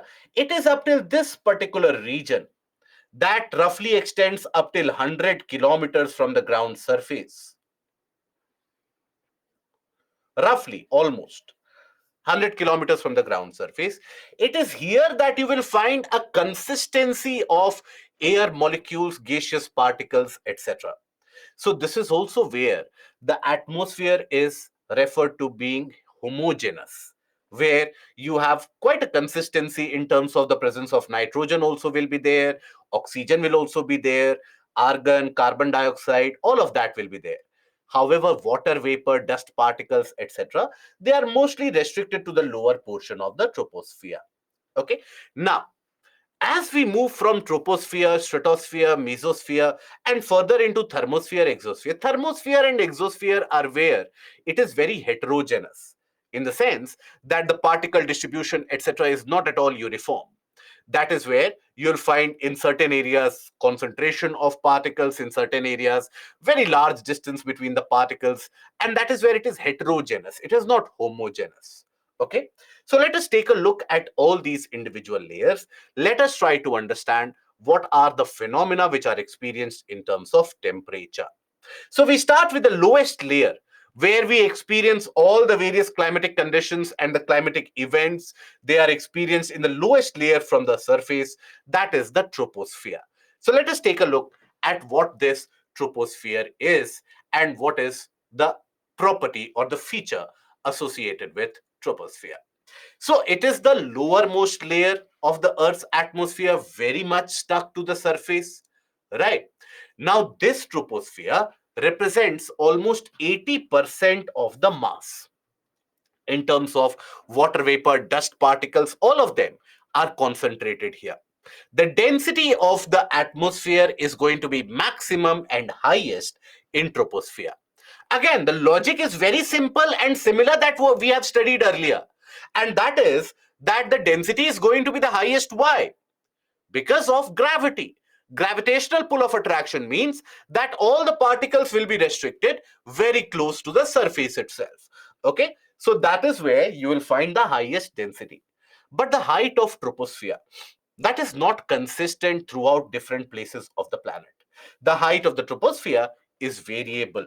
For example, in the region of the poles, you'll find that the height is much lower, whereas in region near the equator, in the tropics, the height is much greater. Why is that the case? Let us understand that. Okay, so the reasons for variation in height of troposphere. So, reasons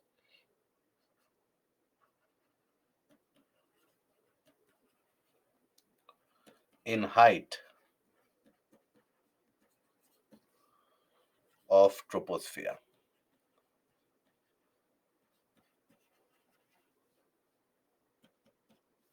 Okay, so why is it the case and why do we experience this? First of all, in the region of lower latitudes, that is around the region of equator, we don't experience rise of, or we rather experience around equator a much higher temperature, right? So the temperature around region of equator, etc., it is much higher as compared to the region of poles where it is much colder. Generally, whenever you have colder conditions, materials will tend to condense, in the sense they will tend to compress. Whenever you have warmer conditions, the materials, they tend to expand ever so slightly. So in this region, yes, Karan, that is correct. Around equator,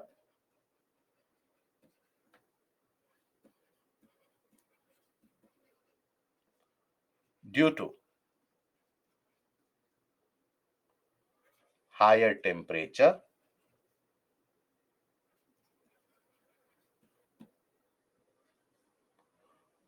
air expands. Whereas around the region of poles, due to lower temperature, the material compresses. Around poles,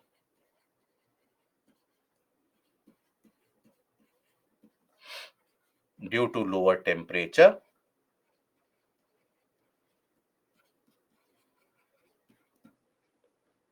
air compresses.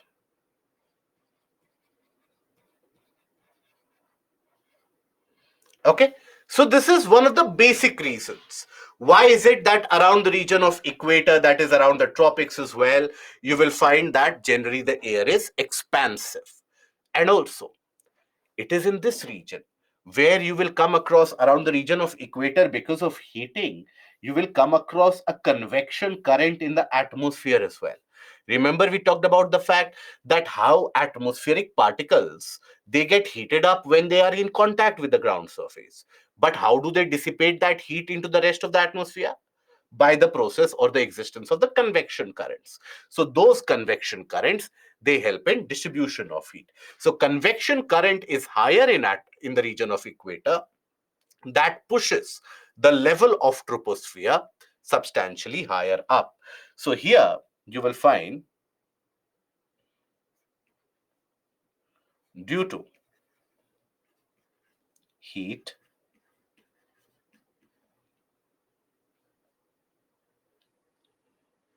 there is significant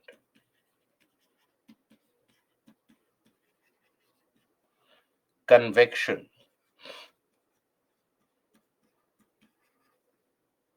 current present around equator,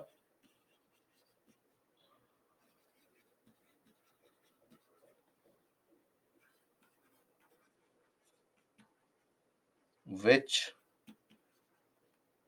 leads to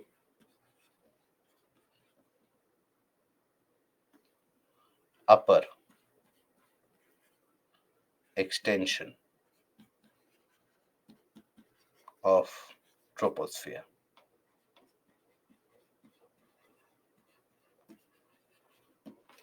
Okay, so this is a common factor or a common phenomena that you observe. Now, in the region of troposphere, you will experience what is also referred to as the positive lapse rate, because the source of heat for the atmosphere is the ground surface. So that is where you will experience a kind of a positive lapse rate. That is, the temperature reduces as you move higher up. So you experience positive lapse rate.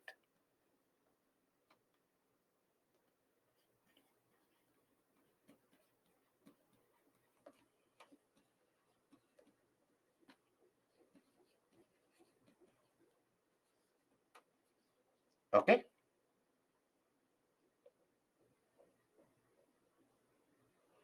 Convection current. Okay. See, Karan, understand this. When we talk about the region of troposphere, now in this case of troposphere, when we have, let's suppose, the presence of what is convection current? Again, I will take you back. What do we understand by a convection current? We have taken a look at convection current earlier, but basically, what is it that we have seen? So, a convection is what? Let's suppose here you have the presence of water. This is where the convection happens, isn't it? Now, upon getting heated here, this is where the convection happens. Now, observe here, like suppose here instead of liquid, if it would have been gaseous substance, then here the rising arm of the convection current would have increased the height ever so slightly here, and the falling arm of the convection current would have led to a reduction in height in this region, isn't it? Now we have seen that how is it that the heat distribution in the atmosphere takes place? Once the ground surface gets heated up, the air in contact gets heated up, then there is presence of convection current. That convection current induces that rate of heating and cooling, isn't it? I hope you are able to understand that, right? Pavni, why all weather phenomena occur in troposphere? Because everything associated in the region of, so let us wait for a couple of modules. I understand this is a question that you have directly picked up from PYQ, isn't it, Pavni? I am sure this is one of those portions from PYQ that is there. Yes. So wait for some time. Let us talk about or gain a larger picture. Let us gain a larger perspective about what do we mean by weather changes. Why do weather changes happen? For first of all, here, for example, right now, if you were to explain that what are the weather phenomena which actually you are talking about, you won't be in a position to explain. So wait for some time. We will talk about it. What are the weather phenomena that we experience under normal conditions? Why do we experience this? Then automatically we will get into that answer. Okay, don't worry about it. Now, this is basically why do you observe the situation that the region of troposphere doesn't have a consistent height. Troposphere is higher, the upper limit of troposphere is much higher around the region of equator, is much lower in the region of the poles, and this is associated with the presence of heat as well as convection currents which are in existence. Now, the end of troposphere, that is marked by what is referred to as a tropopause. So tropopause marks the transition between the troposphere and the stratosphere and also demarcates what is referred to as the end of troposphere. Okay, so tropopause indicates end of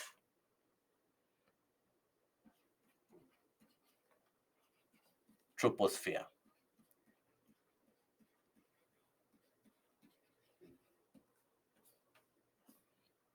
Okay, now we will come to the aspect of tropopause very briefly, but before that, let us talk about the region of stratosphere. What is stratosphere? So here, when we talk about stratosphere, it is the layer immediately above the region of troposphere. Now, stratosphere is a region where you have the presence of the ozone molecules. Ozone is nothing but oxygen atoms in a different combination when we talk about a molecule. So the oxygen that we breathe in, that is O2. But when you have O3, that is ozone. So in the region of the stratosphere,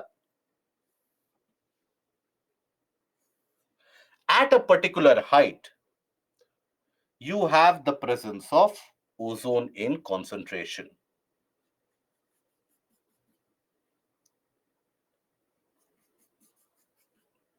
Right?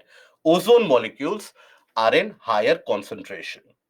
And this is what is also referred to as ozonosphere.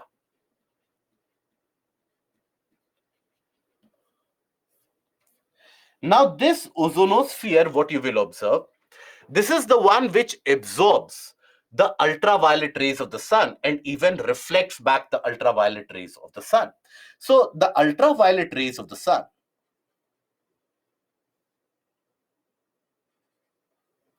they are either straight away absorbed or they are reflected back.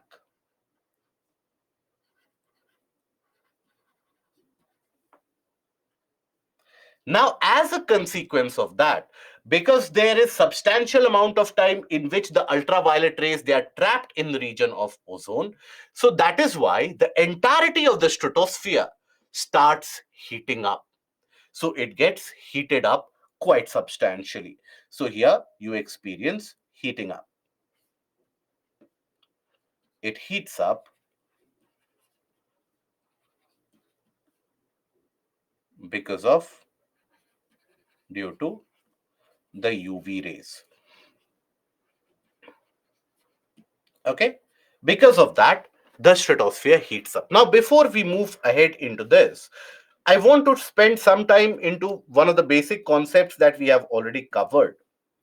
That is the rise of air, right? Rise of any air parcel.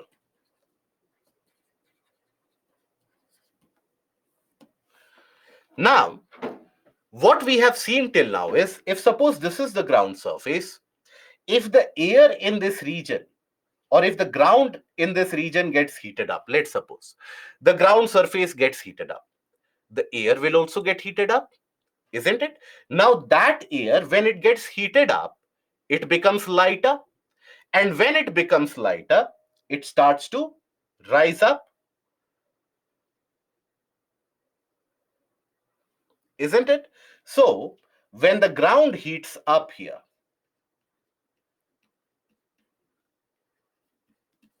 the air will also get heated up, and that air basically becomes lighter, it rises up. Let's suppose it has risen up till here. Now, till what level will the air rise? Can we say that if we consider the new position, if air is still warmer than the surrounding, that means it will be lighter than the surrounding. It will continue to rise. So the air will continue to rise as long as it is warmer than the surrounding, isn't it? So air continues to rise as long as it is warmer than the surrounding air.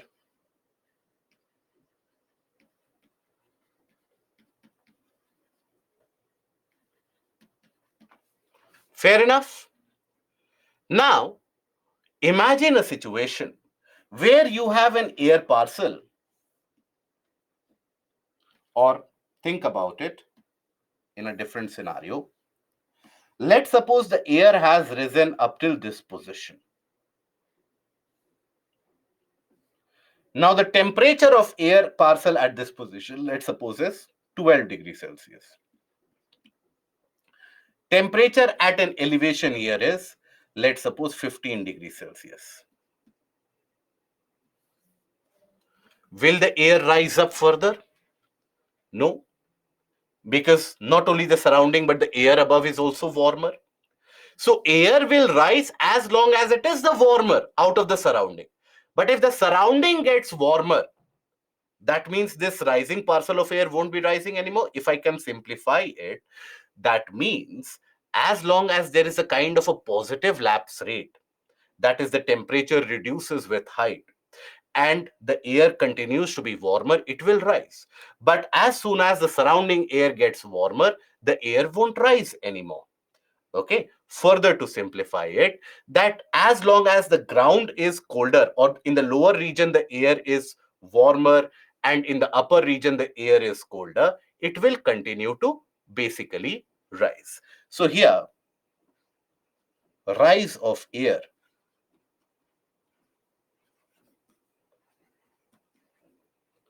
is associated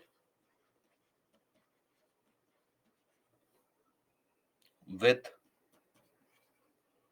positive lapse rate.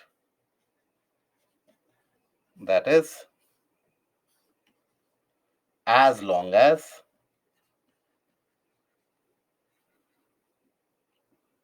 the air above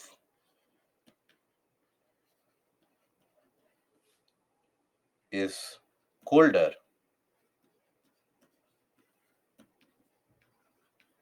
warm air rises. Comfortable up till here? Any doubt till now? Any doubts? No? So in the region of troposphere, will there be a vertical movement of air? Yes or no? What do you think? In the region of troposphere, will we experience a vertical movement of air? Yes or no?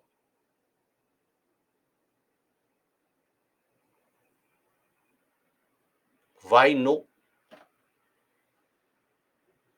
Those of you who have said no, why no? Let me know. Why wouldn't there be a vertical movement of air in the case of the troposphere? If yes, why yes? It should not be random that there are only two options.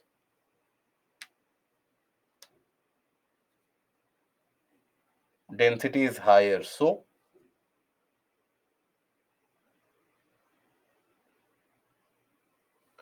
there will be a vertical movement of air.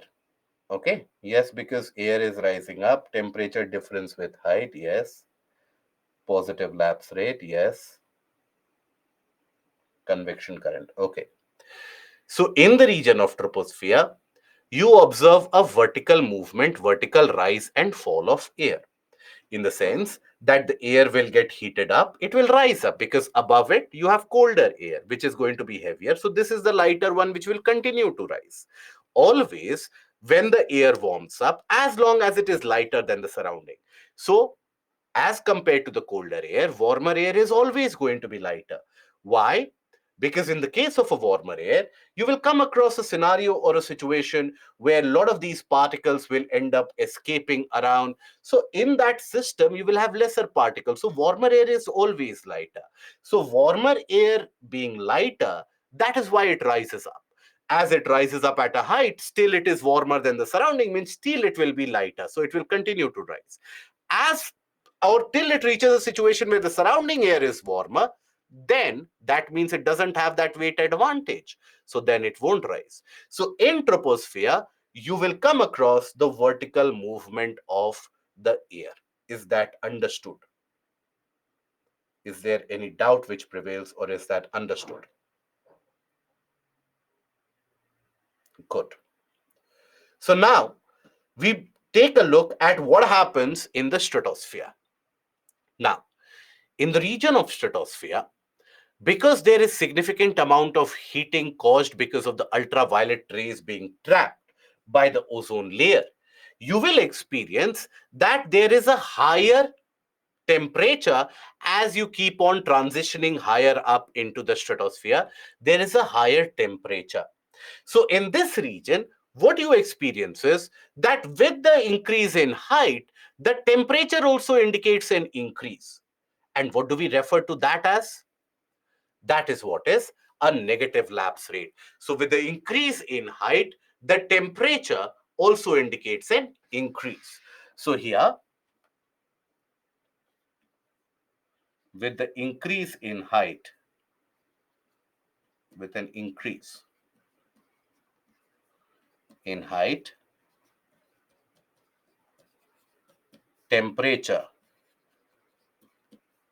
also increases.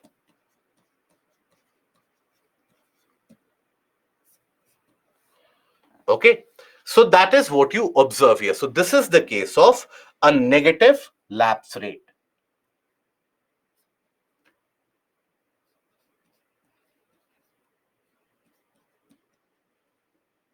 Is it clear up till now? Any doubts that we have up till now? No? Good. So basically, with the increase in height, the temperature increases. Means what? Means if I consider an air parcel here, right? I name it as A. If I consider another air parcel here, I name it as B. So the temperature of B in general on an average will be higher than temperature at A, right? Temperature of B will be higher than temperature at A, right? Now in this case, will there be a vertical motion induced? No. Under general circumstances, vertical motions are not going to be there. Why? Because at a greater height, already warm air is present. So the colder air at bottom, they won't be able to rise up. So that is why you have weak vertical motion associated with that. So remember, whenever you come across a situation of a negative lapse rate, vertical motion is almost negligible or always absent. However, sometimes, even though that is not a portion associated with your study of general studies, but just to make you aware, sometimes what happens is that there is so much amount of convective current right from the surface, it penetrates through the tropopause, enters into the stratosphere, and there you might have an odd convection current here or there, but that is not very dominant. So here you have very, very weak, almost negligible vertical motion associated in this case. Okay. Now, it is also in this region. This is the reason why in the region of troposphere, whenever you move through the troposphere, you experience frequently moving vertical columns of air. So small airplanes, when they fly, small airplanes in the sense the airplanes that we see in the domestic circuit moving from, let's suppose, Delhi to Mumbai, Mumbai Bangalore, etc., these smaller airplanes, when they fly, now, when they move over the region of troposphere, they experience that vertical movement of air. And that is when some turbulence is experienced, shaking motion is experienced. But then, sometimes when we have larger commercial airlines, for example, the bigger ones, A350s, then Airbus A380s, the Boeing 747, 777s, the larger air, the ones which connect various different intercontinental flights. Now, they can significantly be impacted by this vertical movement of air. So, that is why you will observe that the larger commercial jetliners, they prefer to fly through the lower regions of the stratosphere so that they can avoid these kind of turbulences, because in stratosphere you don't have any such vertical movement of air frequently hitting the airline. So that is why larger commercial jets, they would be utilizing the stratosphere in order to give you a turbulence free flight, so to say. Okay. uh,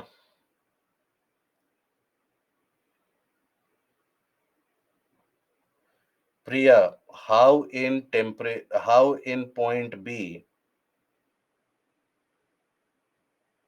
having higher temperature than A? because as height increases, the package of air cools down. Not always. That is what we have been talking about, Priya, all this time. That when we talk about the region of stratosphere, due to the presence of the ozone layer, there is absorption of heat. So absorption of heat or absorption of ultraviolet rays, that increases the temperature in that region. So that is why here in the upper areas also you will have very high temperature, much higher temperature, because the concentration of heat of the ultraviolet rays will be much more at a greater height, whereas at the lower height you will have much lesser concentration of these ultraviolet rays. So these ultraviolet rays, they are responsible for the heating of the stratosphere. So that is why in the region of stratosphere we experience what is referred to as a negative lapse rate. That means with an increase in height, temperature increases. Is that understood, Priya? Okay. Um, Turbulence, basically, Karan, understand that when you have the smaller airplanes, they can still withstand, or they can still escape these vertical rise and fall of air parcel that you observe in the in the troposphere, right? So some turbulence will be experienced, but the larger commercial planes, they are disturbed quite heavily in the troposphere. When they fly in the troposphere, the larger commercial jets, they are very much disturbed because of these vertical movements of air. So that is why the larger commercial jets, they prefer to fly in the region of the lower stratosphere itself, so that they don't get exposed to these turbulent actions or vertical movement of air. Because in stratosphere you don't have vertical movement of, or very weak vertical movement of air. Why? Because of negative lapse rate. And that is why the larger commercial jets, they prefer to fly in this area. Okay. Now here, based upon what we have studied till now, in the troposphere, we have observed that with the increase in height, the temperature reduces. In the stratosphere, we have observed that again there is heating, there is a higher temperature. So if I can take your attention back for a couple of moments into this chart, this is an indication of the temperature in various layers. So observe that in the region of the troposphere extends up till the tropopause. So in the region of the troposphere, observe that the temperature continuously reduces with height. As we move to the top of the troposphere, the temperature can be as low as minus 60 degrees Celsius. Okay. But again, in stratosphere, the temperature continues to increase. Okay. There, the temperature continues to increase here. So that is what you observe in this case. So when we talk about tropopause, for example, in the case of tropopause, here, let's consider this as the tropopause.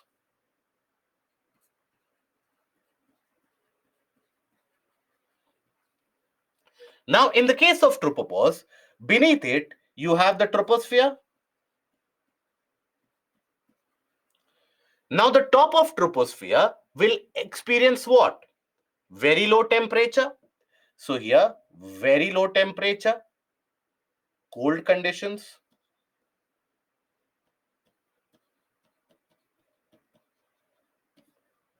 Then, above it, you have the stratosphere.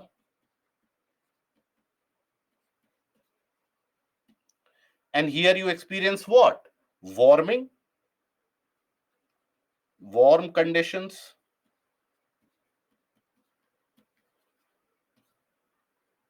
So basically, tropopause, above that you have warmer conditions, below that you have colder conditions. So overall, what do you experience? That the temperature does not indicate much of a change. The temperature experiences a consistency, right? Because colder and warmer conditions, they end up counteracting each other or counterbalancing each other. So that is why tropopause is where the temperature is consistent.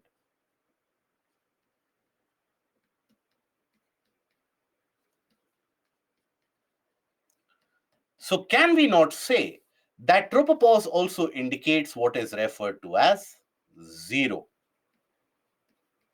lapse rate. Right? So that is what is referred to as a zero lapse rate. That is something that you experience in tropopause. Okay? Gaurav, is jets also fly in?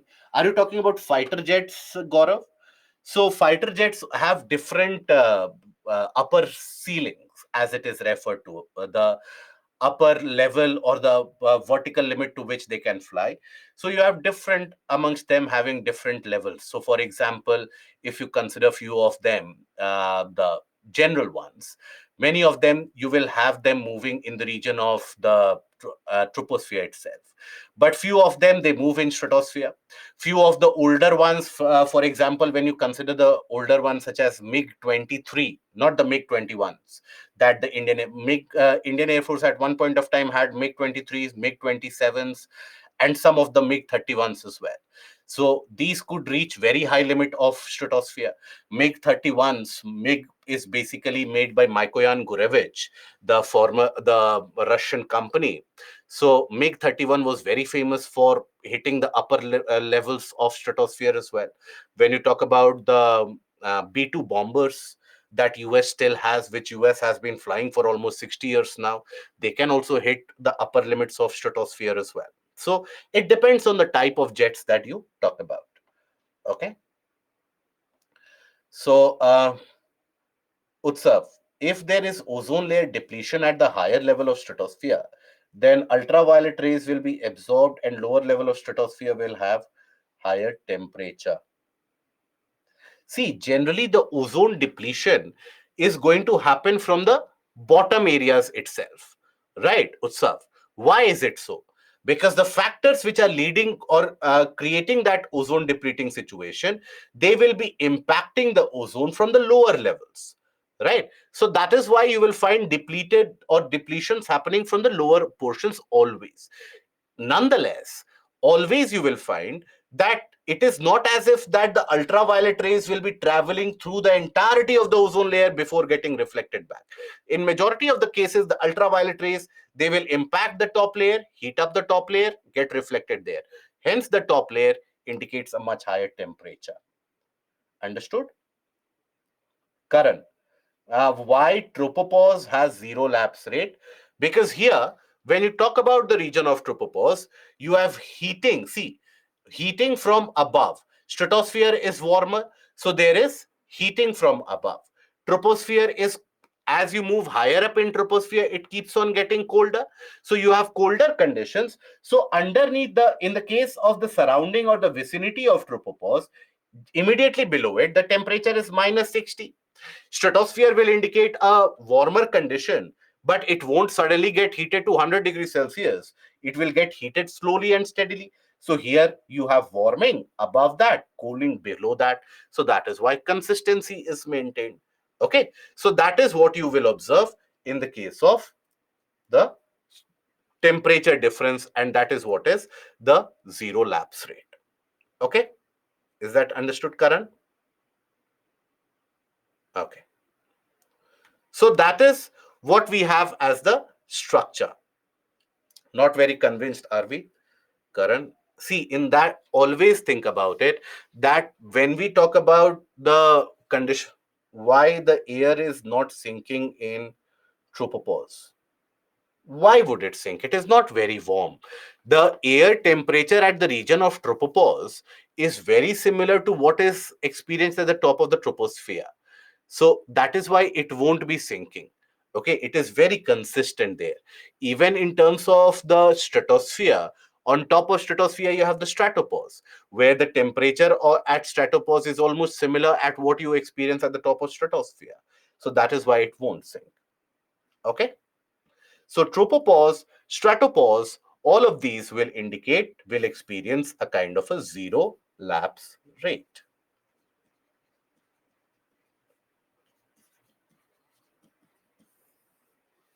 All of them. They will be indicating a kind of a zero lapse rate. Now, here we have seen the case of stratosphere. Now, stratosphere, by absorbing these ultraviolet rays, by reflecting these ultraviolet rays, that also starts serving as a layer which gets heated up, or in a way that also starts acting as a source of heat. So when you move away from stratosphere, again you will experience cooling, right? So as you move away from stratosphere, higher up from stratosphere, again you experience cooling. So as we come into the portion what we refer to as mesosphere, the temperature starts dropping with height. So mesosphere, again, the temperature starts decreasing with the increase in altitude and can reach up till the level of minus 100 degrees Celsius by the time that you reach a height of 80 to 100 kilometers. So mesosphere, again, it will indicate a kind of a positive lapse rate. Here also, you will experience a kind of a positive lapse rate. So if you have a positive lapse rate, means what? Here also vertical motion of air will be persistent. So heat is dispersed upward by the vertical motion of the air. So here also vertical motion of the air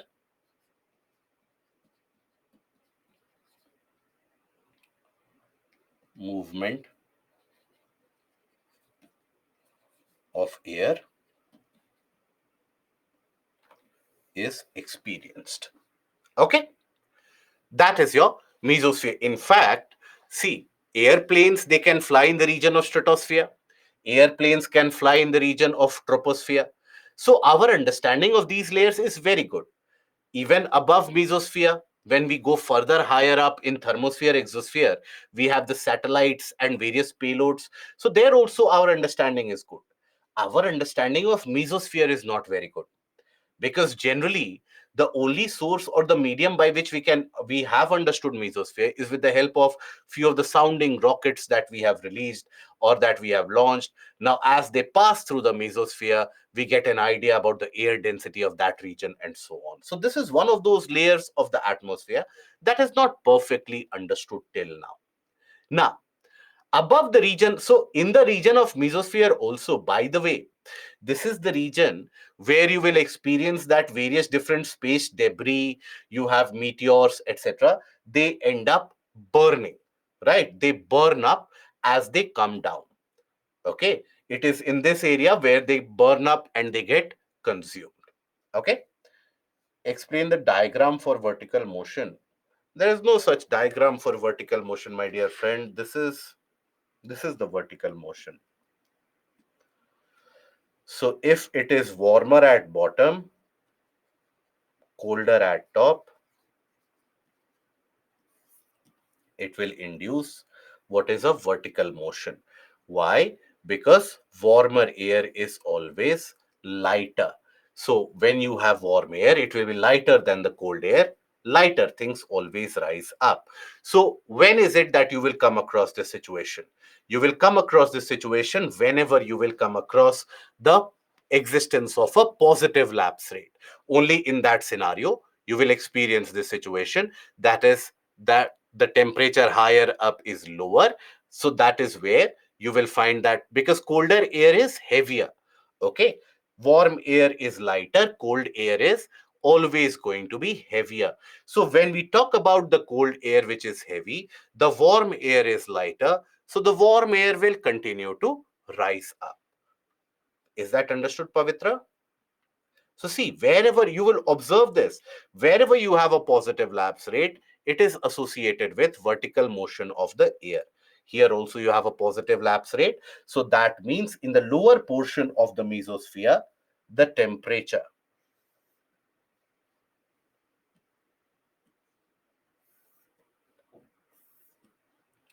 here, you will observe that as you have the positive lapse rate, means positive lapse rate means what? This is warmer, this is colder, isn't it? So why is this warmer in the case of mesosphere? Because of heat from the stratosphere. Heat from the stratosphere, that is heating it up.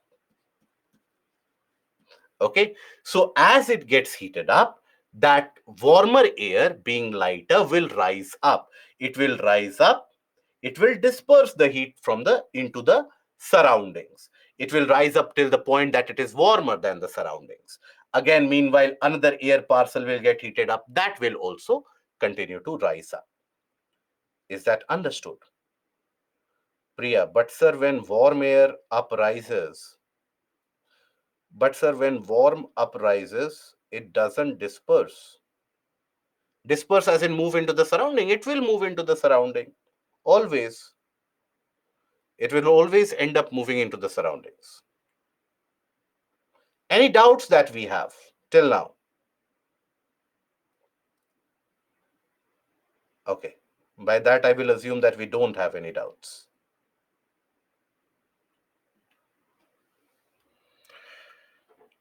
Warm air uprises, it doesn't disperse, then how vertical motion? Okay.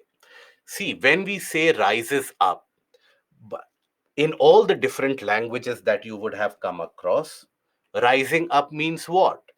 Does rising up mean like this? Does rising up mean like this? Or does rising up mean like this? Rising up means only one thing in various different languages that you would have studied, that you would have come across. Rising up always has the same meaning. Why the air rises up? Why will it rise up? Attack the basic of it. Will it rise up because we have given in the PPT that the air should rise up? Understand the basic principle, that why is it that it will rise up. So any air parcel, understand for a brief moment, any air parcel means sample of air, is made up of many molecules. Molecules are made up of atoms. Now when this gets heated up, so in the surrounding also, you will have many different molecules.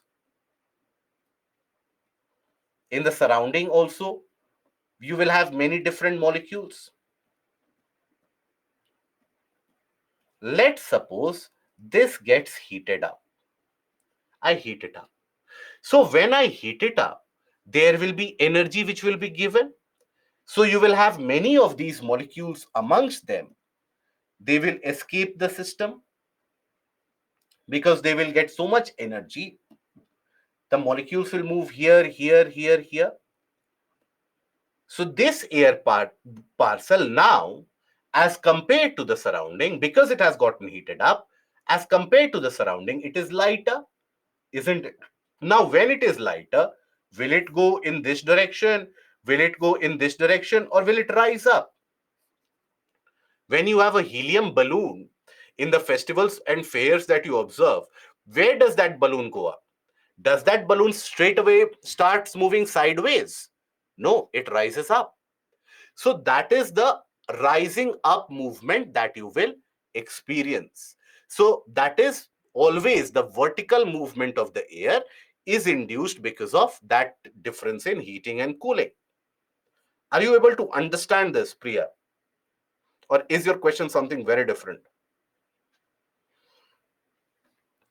Cloud bursting also happened in which layer? Cloud burst happens in the region of troposphere. Then, so sir, basically there is positive lapse rate, vertical movement everywhere. Not in thermosphere, in troposphere, in stratosphere you don't have. Yes, in stratosphere it is inverse, but in troposphere and mesosphere you will find the vertical movement of air. Yes, that is correct. Okay.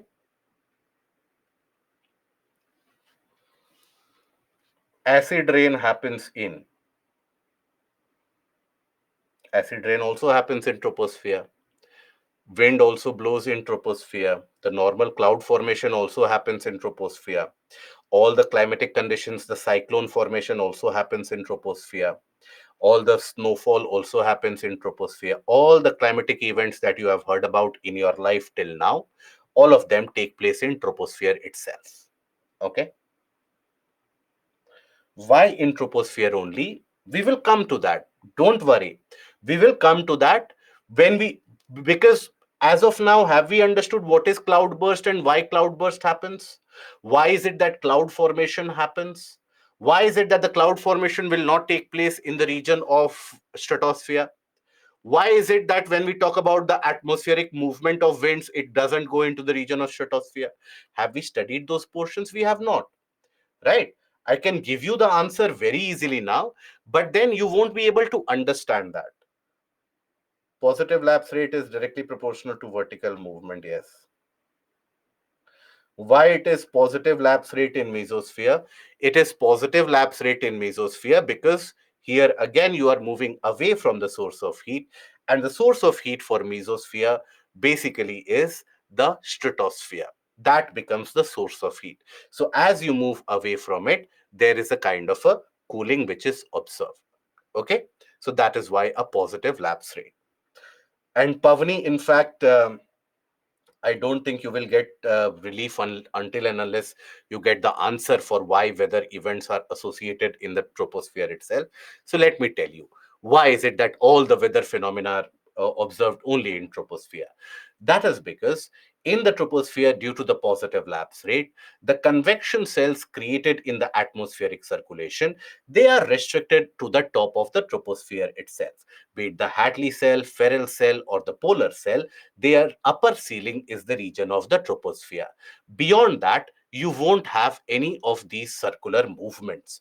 And these circular movements are induced or are associated with the formation of factors such as jet streams, with the formation of factors such as the upper air low pressure formation or the upper air high pressure formation.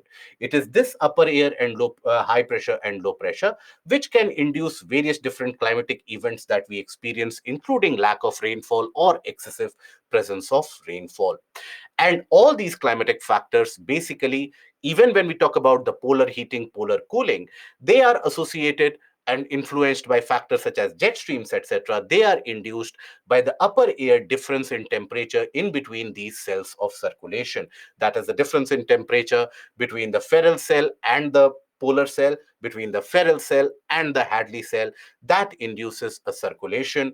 And that is why all these climatic events are restricted up till here. Is that understood, Pavni? That is something you can write. Now, due to aviation activities in the stratosphere, the ozone layer will be affected? Sometimes, yes. Okay. Is the height of the stratosphere same across poles?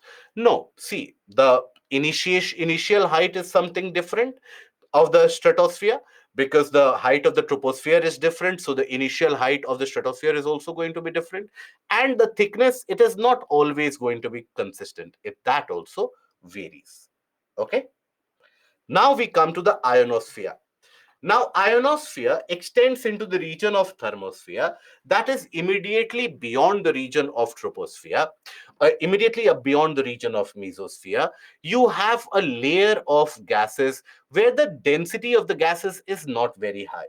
The density of the gases is particularly less. Now, there what you have is that beyond the mesosphere, density is less. So, what will be the intensity of the solar rays?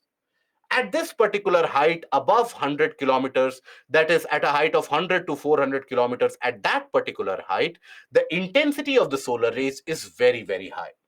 Solar rays, they are not moderated by the various different atmospheric layers. Solar rays will include x-rays and all those factors as well. So there, when the intensity of the solar rays are very, very high, they hit these gaseous particles.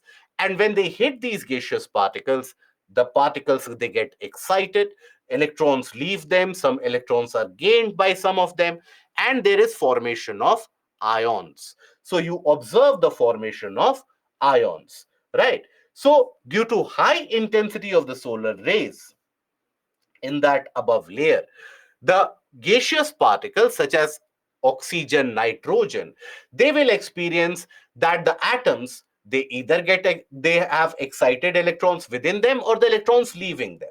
In either of the state, you have the presence of charged particles which are referred to as ions. Now, what these ions end up facilitating is that they will be reflecting the radio waves when sent from the Earth's surface. And that is why they are also said to facilitate the radio communication from planet Earth. So, this is basically the radio waves transmitted from the Earth are reflected back to the Earth's surface, and this layer facilitates radio communication.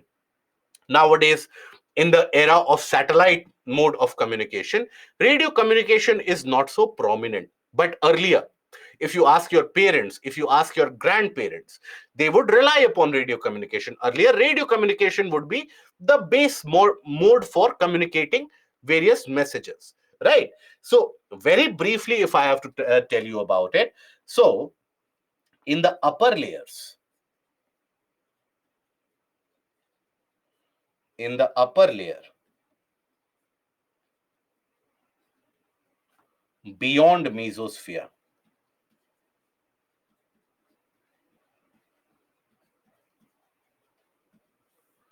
the intensity of solar rays is very high.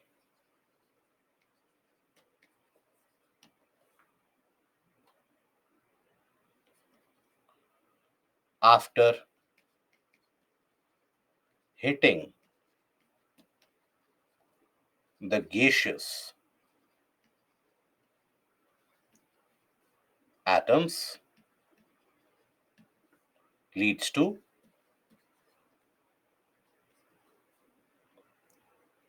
creation in excited state.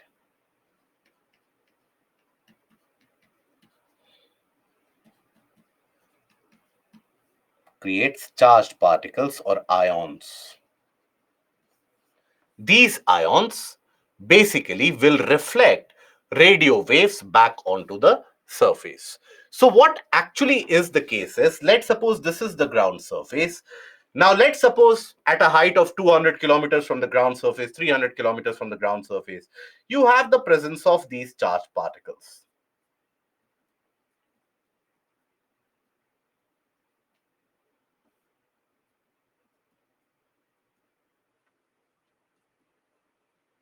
Okay. Now, if here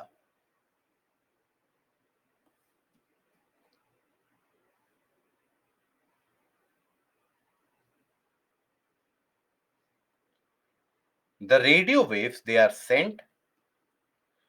Now these radio waves, they will hit it up, and these radio waves, they are reflected back.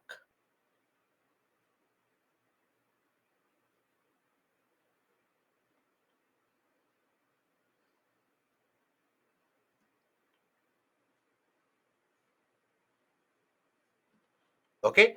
So that, why is it that the radio waves are reflected back? Is it because of the certain types of gases? Is it because of the property of the radio waves? No. Radio waves are reflected back because of the presence of charged particles. That is the only reason why they are reflected back. So radio waves are reflected back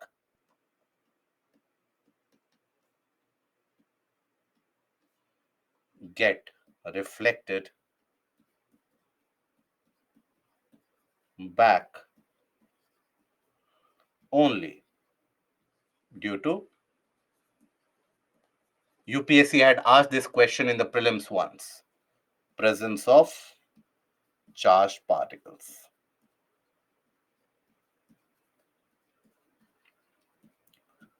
Now, I don't know how many of you have been in your recent past, how many of you have listened to the radio communication. But if you ask your parents or your grandparents, who basically would have had those radio sets at their homes, basically, you would have found out, or in case you still have it in your homes, whenever it is very cloudy or whenever you have the situation of heavy rainfall, you will always catch some other station. There is always a kind of a cross connection which happens. Why? Because in that situation, let's suppose when you have a very dense or a thick cloud which is formed in this place. Now, clouds also, as we will study later, clouds also are made up of many charged particles, right? So the clouds also end up replicating almost a similar scenario. So in that case, the radio waves, they get reflected from here itself. So that is why there is such a significant amount of interruption which is observed whenever you encounter a lot of cloud cover and the radio waves, they get interrupted. You get cross communication, you will catch certain channels, radio Nepal, radio Bangladesh in the eastern part, some portions, radio Pakistan also you will catch.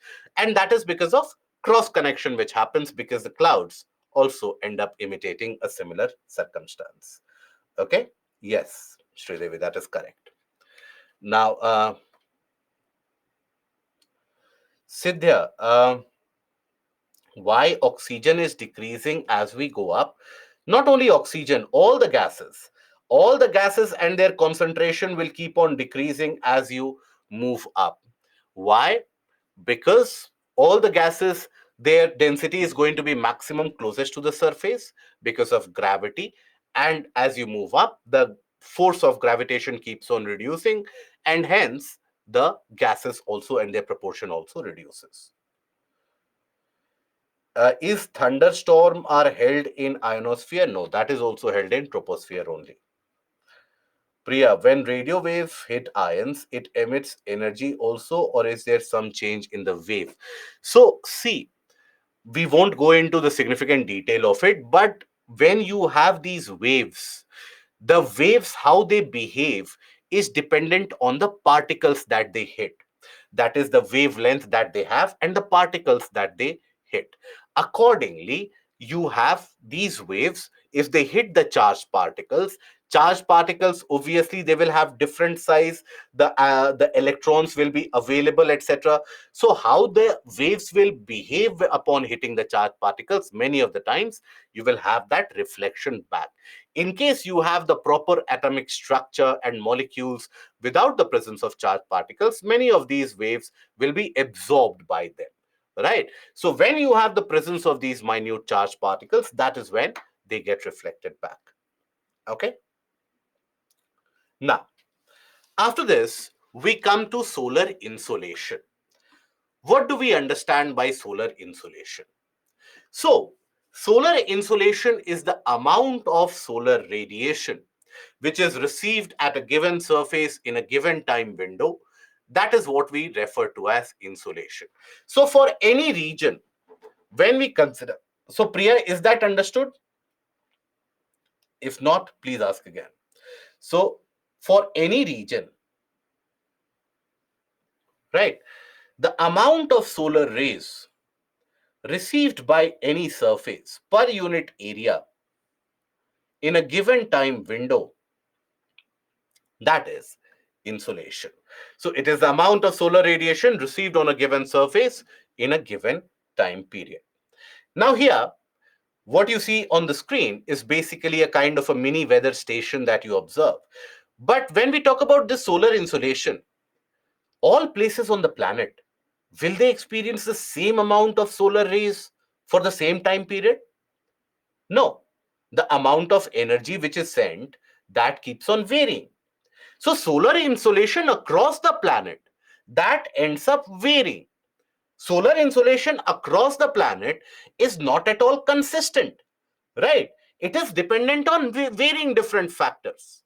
For example, the angle of inclination of the earth, that changes the angle at which the solar rays are falling. Now solar rays, if they are falling at different angles, they will have different impact in terms of heating and cooling.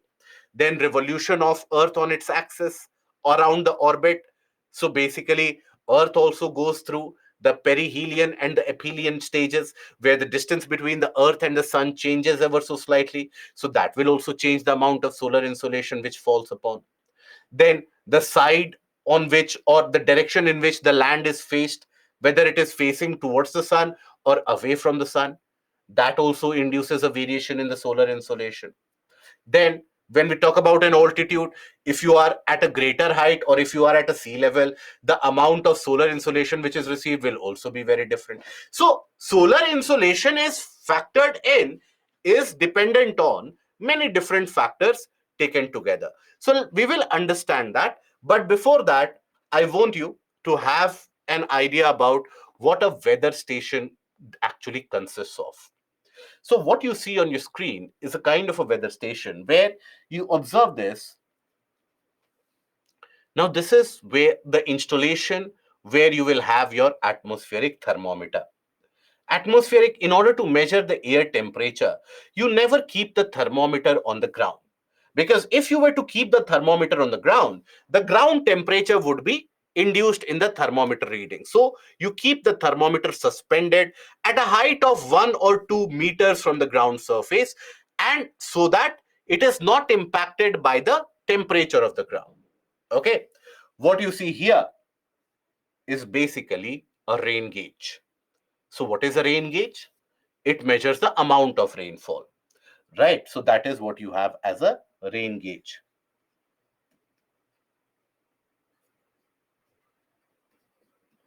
Measures the amount of rainfall. Now you would have heard that this region has received 15 millimeter of rainfall, 1 centimeter of rainfall, 5 centimeter of rainfall. So how do you get that? Do you, after rainfall has occurred in an area, do you go with the measuring scale and you start measuring the depth of the rainfall? No. You get an idea about the amount of rainfall with the help of a rain gauge. And what is this? So it is a kind of a simple installation overall.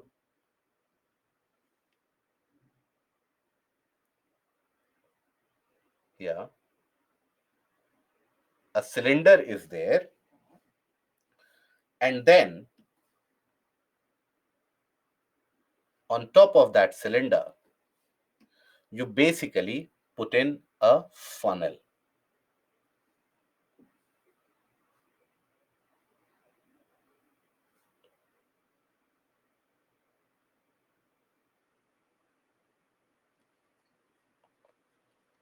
You put in a funnel here, right? Any amount of, why do you put a funnel? So that it should not be that after the splash some amount of water moves out. So all that water that you want to measure is contained here.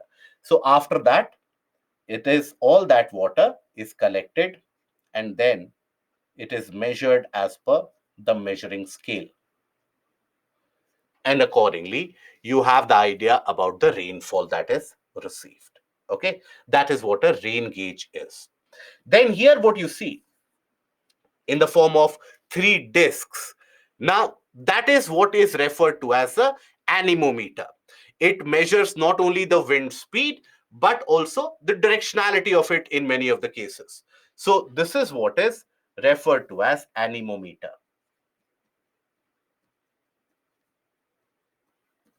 This is for wind speed.